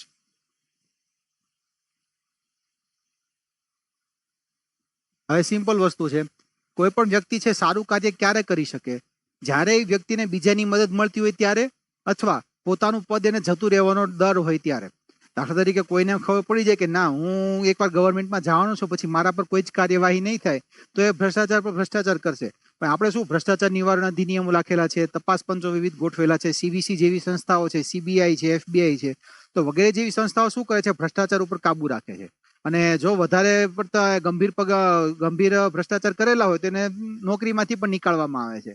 તો આવા જો ચેક એન્ડ બેલેન્સ ના હોય તો શાસક પક્ષ શું થઈ જાય? ઓથોરિટી, સરમુખ હથિયારશાહી થઈ જાય. આ સરમુખ હથિયારશાહીને નિવારવા માટે શું જોવે? વિરોધ પક્ષ જોવે. આપણે નાના હતા ત્યારે આપણી બુકમાં લખાઈને હતું કે વિરોધ પક્ષ છે ને એ લોકશાહીની પારાશીશી છે. પારાશીશીનો મતલબ શું થાય? એકદમ ઇમ્પોર્ટન્ટ એસેન્સ છે. જો એ ના હોય ને તો લોકશાહી ના ટકે. શું કામ?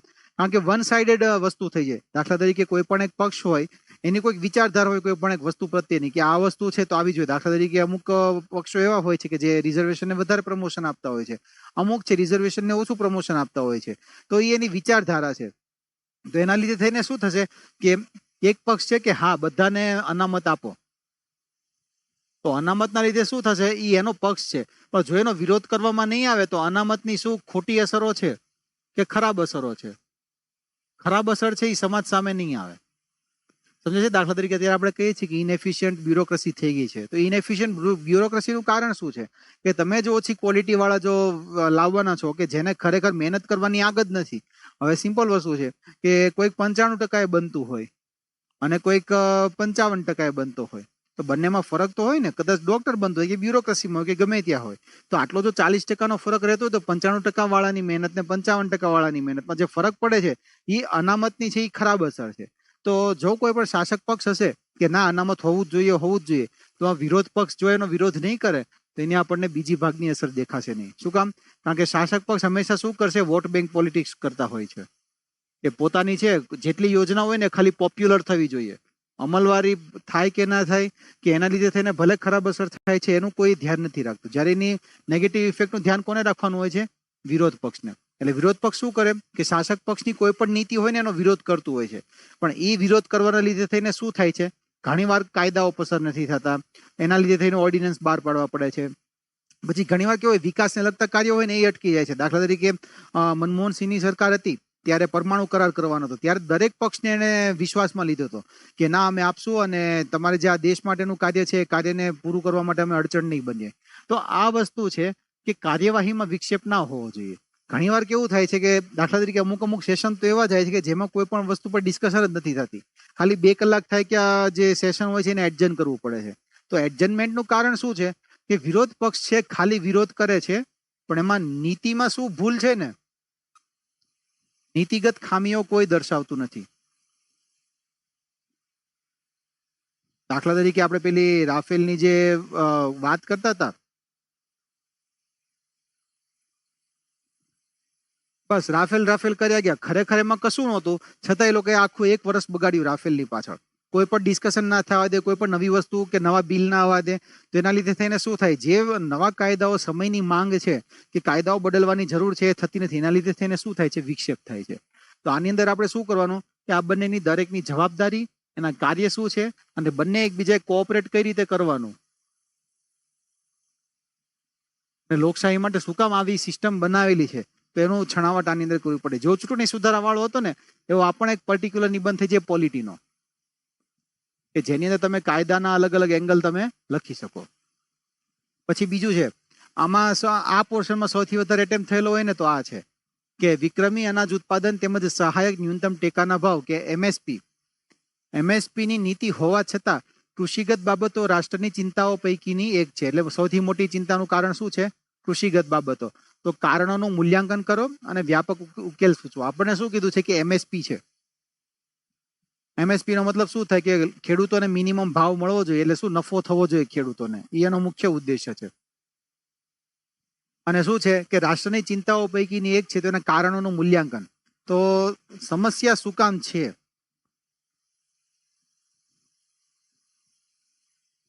સમસ્યાનું મૂળ કયું, અને આપણને શું કીધું છે કે એનો ઉકેલ.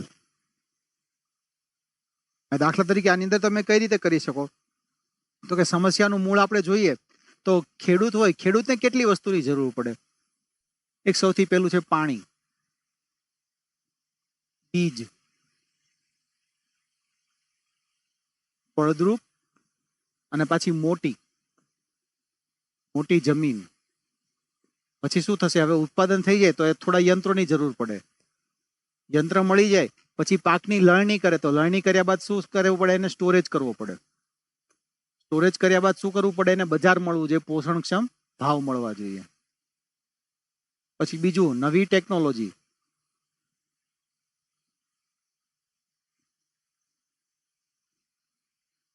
પછી બીજું છે ખાતર, પછી છે દવા, પછી બીજની અંદર સંકરણ અથવા ઊંચી ગુણવત્તાવાળા બીજ. તો આટલી વસ્તુ જોવે, આટલું બધું ભેગું થાય ત્યારે એક ખેડૂત એક પાક લઈ શકે છે. સમજાણું? તો તમારે જેટલો સિમ્પલ ખેડૂતને ફાયદો કરવો હોય તો આ બધા માટે નીતિ બનાવવી પડે. ખાતર એને મળવું જોઈએ ટાઈમસર.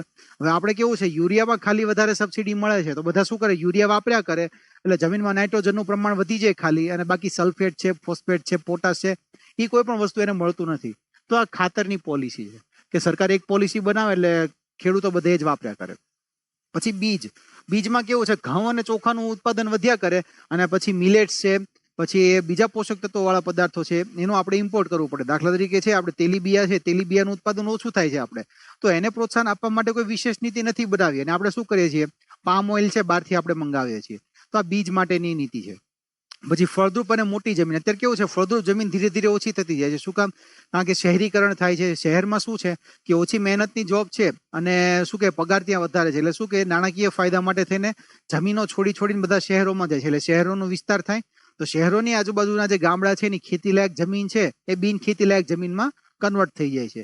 તો ફળદ્રુપ જમીનનું પ્રમાણ છે એ ઘટ્યું છે, અને ગામડાઓ છે ખાલી બન્યા છે. એટલે શું થાય છે કે સ્થળાંતર થાય છે, અને શહેરની વસ્તી ગીચતા વધે છે, અને વસ્તી ગીચતાને લીધે શું થાય છે કે શહેરી સમસ્યા ઉત્પન્ન થાય છે. તેનું મુખ્ય કારણ શું છે કે ખેડૂતો છે એને લગતી નીતિઓ નથી બનતી, એટલા માટે ખેડૂત નીતિનો અભાવ છે. અને જો નીતિ બની છે તો નીતિનું અમલીકરણ નથી થતું. આ વસ્તુ આની અંદર સમજાવવાની છે. તો આ મુખ્ય ટોપિક છે કે આટલી વસ્તુઓ તમારા નિબંધની અંદર કવર થવી જોઈએ. હવે જોઈએ ભ્રષ્ટાચાર. આમાં કેવું છે, આ સૌથી વધારે થયો તો એનામાં એવરેજ માર્ક્સ જનરલી 24 ની આસપાસ હતા, 23-24 ની આસપાસ જનરલી બધાને મળેલા છે. કારણ કે સૌથી વધારે લખાયેલો નિબંધ છે આ, કારણ કે સિમ્પલ છે અને કૃષિ વિશે બધાને ખબર પડે. જ્યારે આ શું છે, સીમિત નિબંધ થઈ જાય છે પોલિટીને લગતો. તો પોલિટીનો જેને નોલેજ સારું હોય એ વધારે લખી શકે આની અંદર. હવે પેલા આ 9મો નિબંધ સમજી લે, પછી જોઈએ કે આ કઈ રીતે પ્રસ્તાવના આપણે ચાલુ કરેલી છે. કે ભ્રષ્ટાચારને નાથવા માટે ઈ ગવર્નન્સ એક હકારાત્મક પગલું છે. હવે ઈ ગવર્નન્સ એટલે શું થયું, ટેકનોલોજી આવી ગયો. ટેકનોલોજી અને ગવર્નન્સ છે એટલે બ્યુરોક્રેસી, પ્રશાસન, અમલદારશાહી.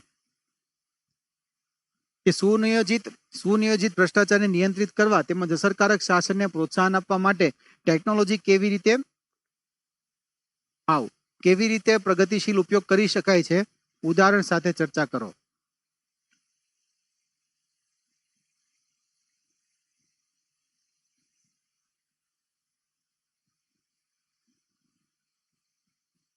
ઉદાહરણ સાથે. તો ટેકનોલોજીની વાત છે, પ્રશાસનની વાત છે, કેવી રીતે. તો આમાં તમે શું કરો, પ્રાચીન પ્રસ્તાવના બાંધો કે પહેલા કઈ રીતે થતું હતું બ્રિટિશરોના ટાઈમમાં. પહેલા શું હતું, કાગળ હતું. કાગળના લીધે શું થાય છે, રેડ ટેપિઝમ થાય છે.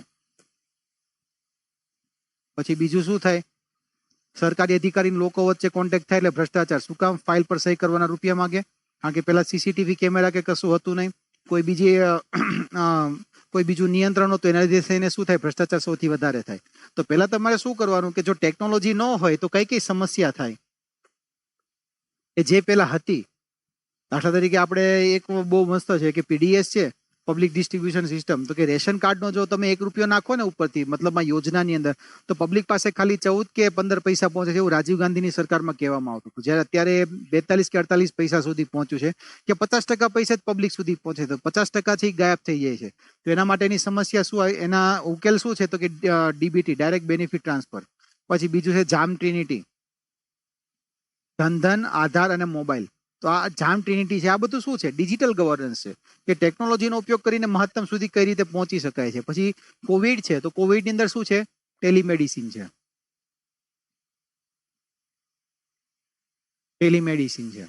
પછી આવી રીતે દરેક તમારે અલગ અલગ બધા ક્ષેત્ર લેવાના, કે વ્યક્તિની કઈ કઈ સમસ્યાઓ હોય છે. દાખલા તરીકે સ્ત્રી માટે હતું તો એક અભયમ એનો ડાયલ નંબર છે સ્ત્રી માટે, કંઈક 108 કે 104 એવો કંઈક નંબર છે. પછી કોવિડ માટેની હેલ્પલાઇન નંબર બનાવેલી છે. પછી બીજી વસ્તુ આપણી જે 108 ની એમ્બ્યુલન્સ સેવા છે એ છે. તો આ બધી વસ્તુ શું છે, ટેકનોલોજી છે, કે ટેકનોલોજીની મદદથી તમારી એમ્બ્યુલન્સને ટ્રેક કરી શકો, નજીકની હોસ્પિટલ કઈ છે એ બધું જાણી શકો.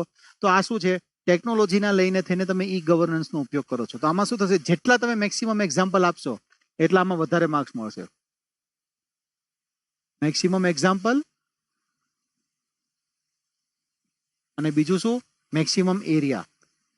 ખાલી એક જ એરિયા પૂરતું સીમિત નહીં રહેવાનું, કે લોકોની સમસ્યા દૂર થાય. દાખલા તરીકે કેટલા બધા ડિપાર્ટમેન્ટ હોય છે, પોલીસ હોય, પોલીસ છે, ઇલેક્શન કમિશન છે, હ્યુમન રાઇટ્સ કમિશન છે, પછી બીજા અલગ અલગ બધા ડિપાર્ટમેન્ટ હોય છે.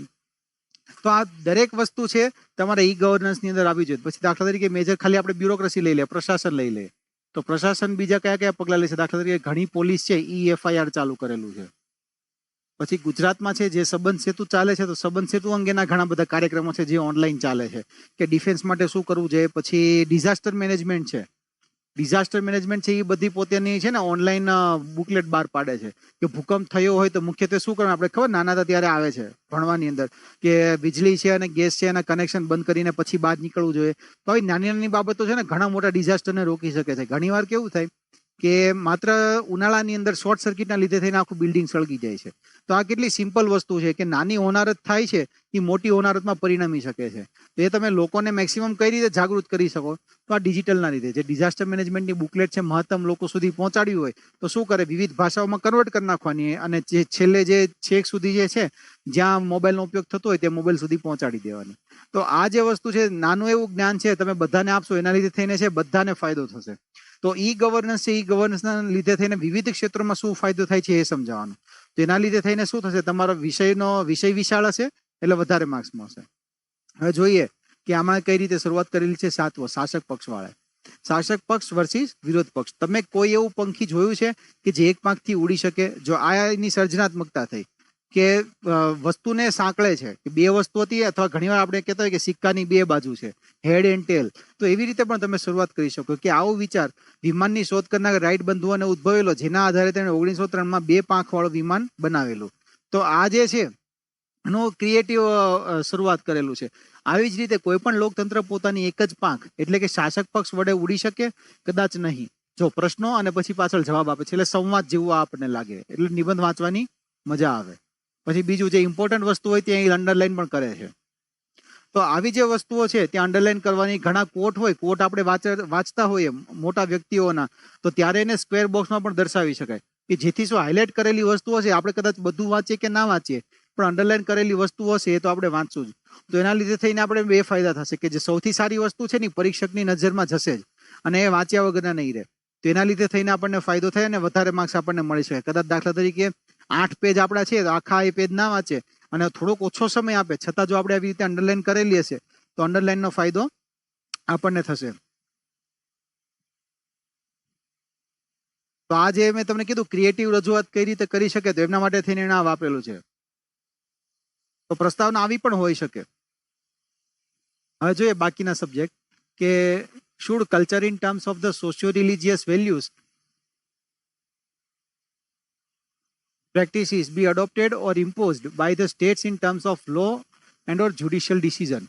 Critically evaluate and with examples. હવે આપણને શું કહે છે કે સમાજની વિવિધ પરંપરાઓ છે ને એને કાયદા દ્વારા જો વિનિયમિત કરવામાં આવે તો એના લીધે શું અસરો થવાની છે? દાખલા તરીકે સબરીમાલાનો ઇસ્યુ છે.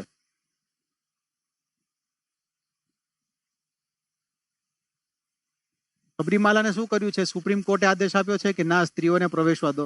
તો આ વસ્તુ શું છે? ધર્મને લગતી છે. એ લોકો પોતે એવું માને છે કે ના, આ પ્રવેશ ના આપવો જોઈએ, અને જ્યારે સુપ્રીમ કોર્ટ એવું કહે છે કે ના આપવો જોઈએ, તો આ જે વસ્તુ છે આ કેટલી હદ સુધી સારી કહેવાય કે રાજ્ય વ્યવસ્થા છે એ પોતે ધાર્મિક બાબતોની અંદર દખલગીરી કરે. પછી બીજું એક આપણે હવે આમાં કેવું હતું સબરીમાલાની અંદર, હવે એ લોકોને ત્યાં એક વ્રતની પરંપરા છે કે 40 કે 35 દિવસ સુધીનો એ લોકોને કોઈક હોય છે જે અયપ્પાની એ લોકો જે પૂજા કરે છે એની અંદર. તો હવે એ આવેલું છે ટાઈગર રિઝર્વની અંદર. તો ટાઈગર હોય તો વાઘને શું થાય કે લોહીની ખુશ્બુ છે ને સૌથી વધારે આવે, એટલે શું એના ઉપર અટેક કરવાના ચાન્સીસ વધારે વધી જાય છે. હવે શું થશે કે દાખલા તરીકે સ્ત્રીઓનો જો માસિક ધર્મ ત્યારે ચાલુ હોય તો એનાથી લોહીના લીધે થઈને શું થાય, વાઘના અટેક કરવાના ચાન્સીસ સ્ત્રીઓ ઉપર વધી જાય છે. તો એના લીધે થઈને શું થાય કે સ્ત્રીઓના રક્ષણ માટે થઈને આ વસ્તુ બનાવવામાં આવેલી છે. આ એક બીજું એક ટેકનિકલ લોજિક છે કે ત્યાં એન્ટ્રી શું કામ બંધ હતી. ધાર્મિક કે સેન્ટિમેન્ટ બીજું કોઈ પણ હોઈ શકે, પણ એક ટેકનિકલ લોજિક આ પણ હતું કે વાઘ છે એની નજીક ના આવે એટલા માટે થઈને સ્ત્રીઓ ઉપર ત્યાં પ્રતિબંધ હતો. અને બીજું શું કે 40 થી 35 દિવસ સુધીનું છે એ કઠિન તપ હોય કે કદાચ દાખલા તરીકે એકવાર ભોજન કરવાનું હોય, અને બીજું એ શું છે પર્વત ઉપર ચડીને ચાલવાનું હોય છે. તો ઘણીવાર કેવું થતું હોય કે જો તમારા શરીરમાં રક્તની ખામી હોય તો આ વસ્તુ તમે પૂરી ના કરી શકો, તો શરીરને નુકસાન જાય. એના લીધે થઈને આ બધા પ્રતિબંધો રાખેલા છે. તો આવો તો જો તમને નોલેજ હોય કલ્ચરનું તો તમે આ વસ્તુ એની અંદર એડ કરી શકો. પછી બીજું જે આપણે હતું શનિ શિંગણાપુર હતું.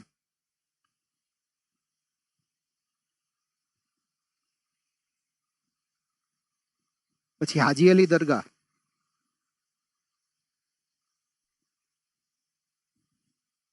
પછી બીજા ઘણા બધા બ્રિટિશરોના ટાઈમમાં જેના પર પ્રતિબંધ લાગ્યો છે એ સતી પ્રથા, બાળ વિવાહ,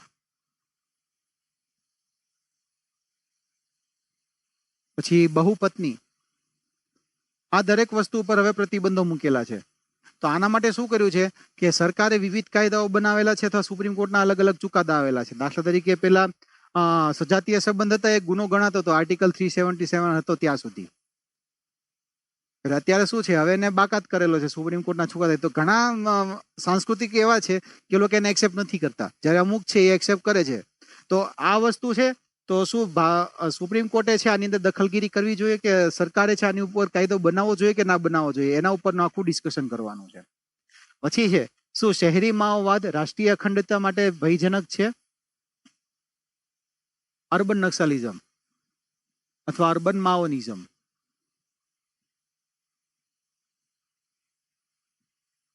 આનો મતલબ શું થયો કે ભણેલા છે એ આતંકવાદ ફેલાવવાનું કામ કરે, કે પોતાની જે વિચારધારા છે લેફ્ટ વિંગની, એ લેફ્ટ વિંગની વિચારધારા પ્રસરાવવાનો કાર્ય કરે છે. તો અર્બન નક્સલિઝમને લીધે શું નુકસાન થાય છે દેશની અખંડિતતાને લીધે? તો આપણને ખબર છે નક્સલવાદના જે પ્રભાવિત ક્ષેત્રો છે દાખલા તરીકે છત્તીસગઢ છે, ઝારખંડ છે, વેસ્ટ બેંગોલ છે, પછી બીજા આંધ્રપ્રદેશના કેટલાક ભાગ છે.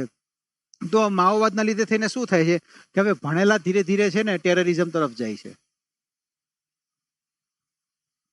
દાખલા તરીકે બહારનો કોઈ આતંકવાદી હોય એની સામે તો તમે લડી શકો, પરંતુ ભારતીય નાગરિક જ્યારે હોય, ભારતીય નાગરિક દેશદ્રોહ કરે ત્યારે, તો આ એક મોટી સમસ્યા છે કે લોકો પાસે ઇન્ટેલેક્ચ્યુઅલ નોલેજ છે, પોતે ભણેલા છે કે ના સમજે છે કે સમસ્યા ક્યાં છે, બ્યુરોક્રેસીમાં ક્યાં છે, લોકશાહીમાં ક્યાં છે, આ બધી વસ્તુ સમજે છે, છતાં દેશદ્રોહ કરવા માટે તૈયાર થઈ જાય. શું કામ? કારણ કે એ લોકો એવું સમજે છે કે અમારો વિકાસ નથી થયો અને આ લોકો ખાલી પૈસા ખાય છે એટલે હથિયારો ઉગામે છે. તો આના લીધે થઈને શું થાય, પડોશી દેશો શું કરે,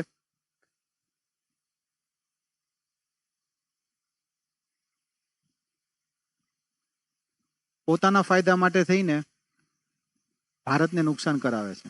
દાખલા તરીકે પાકિસ્તાન અને ચીન, એ લોકો શું કરે છે, હથિયાર પ્રોવાઈડ કરે, ડ્રગ્સ પ્રોવાઈડ કરે, પછી બીજી નશીલી વસ્તુઓ કરે, પછી બીજી એવી ટેકનોલોજી જે સાયબર સિક્યુરિટી માટે થઈને નુકસાન પહોંચતી હોય એવી દરેક વસ્તુ એને પ્રોવાઈડ કરે. એના લીધે થઈને શું થશે, ભારતને નુકસાન થશે. ચીન સાથેની જે હરીફાઈ લાગેલી છે કે કોણ આગળ છે વિકાસની અંદર, ભારત કે ચીન, તો આ બધી વસ્તુઓ છે એને નુકસાન કરશે. પડોશી દેશ છે એ ભારતને નુકસાન કરશે. તો આ જે છે નક્સલી માઓઇઝમ છે. દાખલા તરીકે નોર્થ ઈસ્ટની અંદર છે, નોર્થ ઈસ્ટમાં શું થાય છે કે દરેક રાજ્ય છે ભારતથી અલગ થવા માંગે છે, અથવા કે અલગ અલગ રીતની ઓટોનોમી માંગે છે. હવે સિમ્પલ વસ્તુ છે કે સરહદની નજીકના જે રાજ્યો છે એને વધારે પડતી ઓટોનોમી ના આપી શકે. શું કામ? કારણ કે જો એને વધારે ઓટોનોમી મળી જશે તો ભારતથી ગમે ત્યારે છૂટું થવાનો પ્રયત્ન કરશે, જેનાથી શું થશે? ભારતીય અખંડિતતાને નુકસાન થશે. તો આવી રીતના તમારે મુદ્દા બધા સાંકળવા પડશે કે ટેરરિઝમ છે, દેશદ્રોહ અને પડોશી દેશો સાથે કઈ રીતે સંકળાયેલું છે. તો આ એક સીમિત નિબંધ છે. પણ જ્યારે જો કલ્ચરનું નોલેજ તમને હોય તો એમાં તમે વિવિધ પાસાઓ અને વિવિધ કેસ તમે લઈ શકો. જેમ મેં અહીંયા લખેલા છે કે શનિ સિંગણાપુર છે, હાજી અલી દરગાહ, સતી પ્રથા, બાળ વિવાહ, એવા બધા મુદ્દા તમે લઈ શકો. તો જે વિષયની અંદર તમને વધારે નોલેજ હોય એ નોલેજ તમારે એ વિષય તમારે પસંદ કરવાની કોશિશ કરવાની. હવે છઠ્ઠું જોઈએ. આ વિભાગની અંદર આ નિબંધ સૌથી વધારે લખાયેલો છે, કારણ કે શું શિક્ષણ વ્યવસ્થા છે બધાને ખબર હોય અને સૌથી વધારે ન્યૂઝમાં આવતી હોય, એટલે જે છઠ્ઠો નિબંધ છે એ વધારે લખેલો છે, એટલે એવરેજ એની અંદર માર્ક્સ મળે. પણ જો બીજા કરતા આપણે થોડો અલગ લખેલો હોય તો માર્ક્સ મળવાના ચાન્સીસ વધી જાય છે. હવે જોઈએ શું કે છે કે આપણી શૈક્ષણિક સંસ્થાઓ જ્ઞાનના મંદિરો તરીકે પુનર્ગઠન. હવે પુનર્ગઠનનો મતલબ શું થાય કે અત્યારે જ્ઞાનના મંદિર નથી રહ્યા, એટલે પુનર્ગઠન કરવા માટે ઉદ્યોગ સાહસિકતા અને વૈજ્ઞાનિકના અભિગમની સાથે ભારતીય મૂલ્ય પ્રણાલીને સમાવિષ્ટ કરતા શૈક્ષણિક સુધારો લાંબા સમયથી પડતર છે, ચર્ચા કરો. હવે સિમ્પલ વસ્તુ છે, કોઈ વસ્તુનું પુનર્ગઠન ક્યારે કરવું પડે? જ્યારે વસ્તુની જે મૂળ વસ્તુની જરૂરિયાત હતી એ જરૂરિયાત સંતોષાતી નથી, ત્યારે પુનર્ગઠનની જરૂરિયાત પડે છે. તો અત્યારે શું કહે છે? બે વસ્તુ આની અંદર સાંકળવાની છે આપણે. ઉદ્યોગ સાહસિકતા એટલે એન્ટરપ્રેન્યોરશિપ,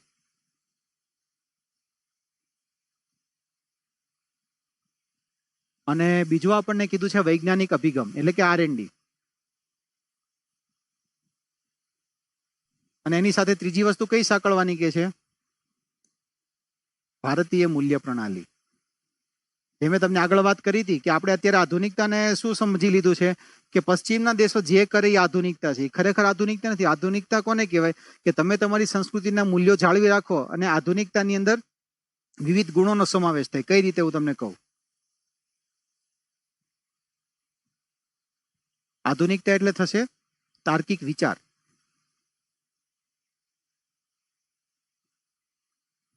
પછી બીજું છે સહિષ્ણુતા. હવે આપણને થશે સહિષ્ણુતા તો આપણી વેલ્યુ છે, તો આધુનિકતામાં કઈ રીતે આવે? કારણ કે પહેલા કેવું હતું, પહેલા બીજા કોઈ વર્ણ છે, બીજા ધર્મ છે, એનો સ્વીકાર નહોતો થતો, જ્યારે અત્યારે દરેક વસ્તુનો સમાવેશ થાય છે, તો સહિષ્ણુતા. પછી બીજી વસ્તુ છે સમાવેશીપણું.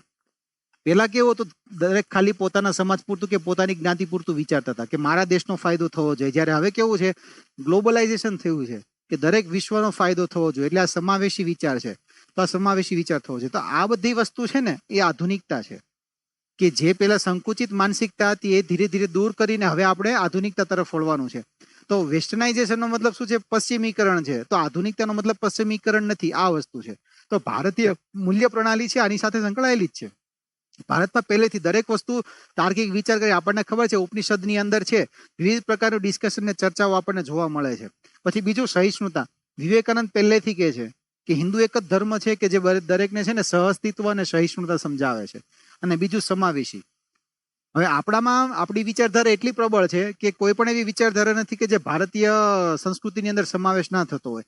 6 દર્શન છે, પછી બધા વેદો છે, ઉપનિષદો છે, એની અંદર દરેક પ્રકારની વિચારધારાનો સમાવેશ થઈ જાય છે. ઇવન મહાભારતમાં તો એવું કહેવાય છે કે વિશ્વનો એવો કોઈ પણ વિચાર નથી કે જે મહાભારતની અંદર સમાવેશ નથી. આપણે જે અત્યારે લોકતંત્રની વાત કરીએ છીએ, પછી બ્યુરોક્રેસીની વાત કરીએ છીએ, પછી ઓટોક્રેસીની, સરમુખત્યારશાહી કહીએ છીએ, દરેક વસ્તુનું વર્ણન વિશદ રીતે મહાભારતની અંદર વર્ણવેલું છે કે દરેક રાજ્ય વ્યવસ્થા કેવી હોવી જોઈએ, જ્યોગ્રાફી છે કઈ રીતની હોવી જોઈએ, શું છે, કેવો દેશ હોવો જોઈએ, દરેક વસ્તુનું વર્ણન મહાભારતની અંદર છે.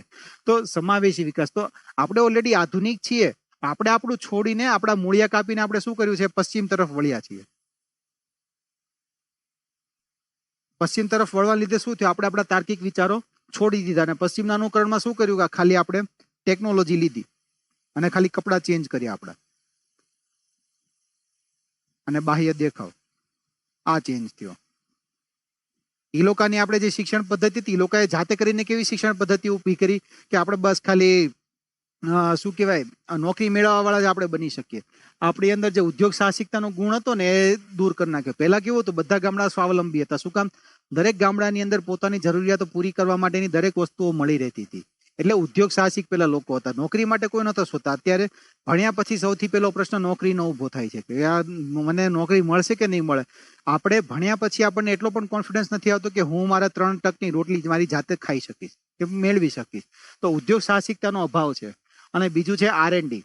હવે આપણને ખબર છે નાસા છે, અમેરિકા નાસા છે, અમે યુએસની કોઈ પણ ડિપાર્ટમેન્ટ લઈ લો કે યુકે લઈ લો, તો મોટા મોટા વિકસિત દેશ છે એની અંદર તમને ભારતનું આખું એક તંત્ર જોવા મળશે કે ઘણા બધા ભારતીયો ત્યાં છે. તો ત્યાં રિસર્ચ કરે છે, તો ભારતમાં કેમ રિસર્ચ નથી થતું? તો રિસર્ચના ક્ષેત્રની અંદર કોઈ ખામીઓ છે. તો આના લીધે થઈને શું થાય છે? સંસ્થાત્મક ખામીઓ ક્યાંક રહેલી છે.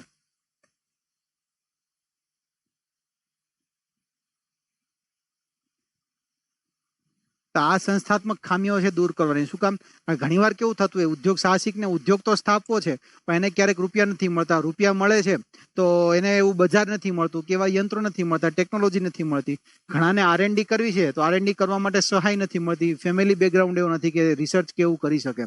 કારણ કે શું, ઇકોનોમિક સ્ટેબલ હોય એ જ વ્યક્તિ સંશોધનની અંદર ઝંપલાવી શકે. તો આવી જે વિવિધ જે છે એ કોની સાથે સંકળાયેલું છે? કે તો શિક્ષણની સાથે. શિક્ષણ આપણને જેટલો સપોર્ટ નથી આપતું કે આપણે ઉદ્યોગ માટે વિચારીએ, આપણે જસ્ટ ખાલી નોકરી માટે જ વિચારીએ છીએ. સમજાયું? આપણને ખબર છે ઘણા બધા સફળ બિઝનેસમેન છે જે એકદમ ઓછું ભણેલા હોય છે છતાં સફળ થઈ ગયા હોય છે. તો આ ખામી ક્યાં છે? શૈક્ષણિક સંસ્થાની અંદર છે. પેલા આપણને શું નીતિગત વિચારો આપતા હતા, એના લીધે થઈને શું થાય, આપણી જો નીતિ મજબૂત હોય ને તો આપણે ગમે તે ધંધો કે કોઈ પણ વસ્તુ છે આપણે જિંદગીમાં કરી શકીએ. પરંતુ અત્યારે શું થયું છે કે નીતિ નથી રહી અને જસ્ટ ખાલી ટેકનોલોજી અને બાહ્ય દેખાવ વધી ગયો છે. તો બાહ્ય દેખાવના લીધે શું થાય છે કે જે વસ્તુનો વિકાસ, જે શિક્ષણ છે દેશ માટે ઉપયોગી થવો જોઈએ, ઉપયોગીના બનતા નુકસાનકારક બન્યું છે. શું કામ? કારણ કે બેરોજગારીનો દર છે એ વધતો જાય છે. કારણ કે શિક્ષિત બેરોજગારની સંખ્યા છે ને અભણ બેરોજગાર કરતા વધારે છે. તો આ શિક્ષિત બેરોજગારની સંખ્યા વધી છે. તો આ સૌથી મોટી સમસ્યા છે દેશ માટે. તો એના માટે થઈને શું કરવું પડશે? જો ઉદ્યોગો વધારે સ્થપાશે, R&D હશે તો લોકોને નુકસાન ઓછું થશે. શું કામ? કારણ કે પહેલા બધું કામ હાથેથી કરવામાં આવતું હતું. તો જેટલા મશીનો આપણા સ્વદેશી હશે એટલો ફોરેક્સ રિઝર્વ આપણી પાસે વધશે. કારણ કે આ બે વસ્તુ કેવી છે, અત્યારના જે ત્રીજું વિશ્વ છે ને, થર્ડ વર્લ્ડ આપણે કહીએ છીએ કે ત્રીજા વિશ્વના દેશો છે ને, એના માટે આ સૌથી મોટી વસ્તુ છે પ્રાપ્ત કરવી. કારણ કે જે ડેવલપ કન્ટ્રી છે એની પાસે આ બંને છે, જ્યારે આપણી પાસે નથી. તો આ વસ્તુ કઈ રીતે પ્રાપ્ત કરવી ને એની ચર્ચા આપણે આ નિબંધમાં કરવાની છે. સમજાયું? તો દરેક નિબંધ છે આટલું આપણે ડીપમાં વિચારવું પડે કે એમાં કઈ કઈ વસ્તુ છે. તો દરેક વસ્તુનું જો તમારી પાસે કન્ટેન્ટ હોય તો એ કન્ટેન્ટ લીધા પછી જ તમારે આ કરવાનું. સૌથી વધારે આ નિબંધ લખાયો હતો આની અંદર. જો આમાં કેવી રીતે શરૂઆત કરેલી છે, our education system needs brain of Einstein with heart of Buddha, activism of the Napoleon with humanism of Vivekananda. જો આ ચારેય વસ્તુ છે તો આ છે એને ક્રિએટિવ શરૂઆત કહેવાય. કે સ્ટાર્ટિંગમાં તમે કોટ આપી દો, આમાં ખાલી કોટ શું કે ઇન્વર્ટેડ કોમાં આપેલા, પણ જો તમે આમ બોક્સ કરી દો તો જે વાંચવા વાળો છે કદાચ ન વાંચવું હોય છતાં વાંચશે 4 લાઈન સ્ટાર્ટિંગની. તો આવી વસ્તુ છે. તો જો સ્ટાર્ટિંગમાં જ આવી ઇમ્પ્રેશન પડી જશે એટલે ખબર પડી જશે કે ના, વસ્તુ આમાં કંઈક દમ છે. તો જો ફર્સ્ટ ઇમ્પ્રેશન આપણી સારી હોય તો સારા માર્ક્સ માટેની આશા બંધાઈ જાય અને છેલ્લે આપણે કન્ક્લુઝન સારું લખવાનું હોય. તો જો કન્ક્લુઝન આપણું સારું હશે તો શું કામ, વાંચ્યા પછી તરત એને માર્ક્સ મૂકવાના છે એટલે માર્ક્સ વધારે મળશે. Education is a foundation of the children's development. In turn it is also a foundation of a strong nation. જો બંનેની સરખામણી કરી એજ્યુકેશનની નેશન સાથે, તો આ જ વસ્તુ આપણે આની અંદર ચર્ચા કરવાની છે. India today is striving to become the global power in upcoming years. Do we have strong education system which will make a particular pool of the citizen. તો આ જે વસ્તુ છે તમે જેટલું ક્રિએટિવ એની અંદર વાપરો એ રીતે સારું. જો મેં તમને કેમ કીધું, કોટેશન છે એને તમારે સ્ક્વેર બોક્સમાં, જો વિકાસનો આંધળો વિરોધ નથી પરંતુ આંધળા વિકાસનો વિરોધ છે. તો આ વસ્તુ છે. તો તમે જેવું કોટેશન છે, કોઈ ઇમ્પોર્ટન્ટ વસ્તુ છે, એને તમે જેટલી અંડરલાઈન કરશો એટલું વધારે સારું રહેશે. જો હું તમને આગળ કહેતો હતો કે 2 લાઈન વચ્ચે વ્યવસ્થિત જગ્યા છોડેલી છે, 2 શબ્દો વચ્ચે વ્યવસ્થિત જગ્યા છોડેલી છે, આનો મતલબ શું થાય, તમને વાંચવાની વધારે મજા આવે. જેટલું છૂટું હશે એટલું વધારે સારું રહેશે. અને બીજી વસ્તુ શું કે આપણે કેટલા 8 પેજ ભરવાના હોય છે, 8 ગુણ્યા 3 24 પેજ. એટલે 24 પેજ આપણે આખા ભરવાના હોય છે. તો એના માટે થઈને એક બીજી રીત છે, જો ટેન્ટ હોય તો થોડી જગ્યા છોડીને તમારું રિપ્રેઝન્ટેશન એ સારું થાય. જો આ થોડું ગીચ આપણને લાગતું હશે, આ જો આવી રીતે લખેલું હોય તો ઓછા તમારે શબ્દો લખવા પડે. પણ જો તમારી પાસે કન્ટેન્ટ નો હોય અને અઘરો સબ્જેક્ટ પસંદ કરવો હોય તો આ સારી રીત છે. જો તમારી પાસે કન્ટેન્ટ છે અને તમે લખી શકશો સ્પીડની અંદર, તો આવી રીતે લખો તો પણ ચાલે. બસ ઓકે. તો હવે આ થયું દરેક વિષયનો દરેક નિબંધ જે છે કઈ રીતે આપણે લખવા જોઈએ. તો દરેક વિષય જે છે વિષય વાઇઝ તમે પહેલા માહિતી એકત્ર કરી લો કે કયા કયા વિષયની તૈયારી કરીશું. તો વિષય અને એની માહિતી એ એકત્ર થઈ ગયા બાદ પ્રસ્તાવના 4-5 પ્રસ્તાવના રેડી રાખવાની દરેક વિષય ઉપરની કે પ્રસ્તાવના કઈ રીતની હશે અને ઉપસંહાર કઈ રીતનો હશે. તો દરેક નિબંધ માટે તમારે આટલી તૈયારી રાખવાની. દાખલા તરીકે ગરીબી છે તો પેલા ગરીબીની 4-5 પેજની માહિતી ભેગી કરો અને પછી એના ઉપરની 3-4 પ્રસ્તાવના કરો અને પછી 3-4 ઉપસંહાર. શું કામ 3-4 એટલા માટે કહું છું કારણ કે તમને ખબર નથી ગરીબી કેવી રીતે તમારે ઇન્વોલ્વ કરવાની છે, કઈ સમસ્યા તમને પૂછવાની છે. દાખલા તરીકે શૈક્ષણિક સંસ્થા છે તો તમને પર્ટિક્યુલર પૂછ્યું છે કે ઉદ્યોગ સાહસિકતા અને વૈજ્ઞાનિક અભિગમ, તો આ બંનેનો સમાવેશ એની અંદર થવો જોઈએ. અને શિક્ષણના વિવિધ પાસા છે, પ્રાઇમરી છે, માધ્યમિક છે, ઉચ્ચતર માધ્યમિક છે, પછી વાલીઓ છે, છોકરાઓ છે, શિક્ષકો છે, પછી જે સ્કૂલ ચલાવતા હોય એ લોકો છે. તો દરેક વસ્તુઓનો સમાવેશ એની અંદર કરવો જોઈએ, પણ કઈ બાબતની અંદર? ઉદ્યોગ સાહસિકતા અને વૈજ્ઞાનિક અભિગમના સંપર્કની અંદર. એટલે તમારે દરેક વિષય ઉપર આટલું ભેગું કરવાનું છે, માહિતી, પ્રસ્તાવના અને ઉપસંહાર. એ થઈ ગયા બાદ કોઈ પણ નિબંધ પૂછાય તો તમે આરામથી લખી શકો. અને દરેક નિબંધની અંદર તમે છે કોટ્સ છે, કહેવત અને રૂઢિપ્રયોગ, આ જે વસ્તુ છે દરેક નિબંધ માટે તમારે થોડા નીચે લખીને જ રાખવાના કે હું આવી આવી કહેવત છે, આ નિબંધ પૂછાય તો આવી રીતે લખી શકાય. તો એની શું ઇમ્પેક્ટ વધારે પડશે. તો આના લીધે શું થશે, તમારે બ્રેન સ્ટોર્મિંગ ઓછું કરવું પડશે. કારણ કે શું કામ, તમારો આખો નિબંધ ઓલરેડી તૈયાર જ છે. પછી ખાલી પર્ટિક્યુલર કયો સબ્જેક્ટ પૂછેલો છે એ તમારે ખાલી કરવાનું રહેશે. ઓકે, હવે બીજો કોઈ સવાલ હશે તો આપણે આગળ ડિસ્કશન કરીશું.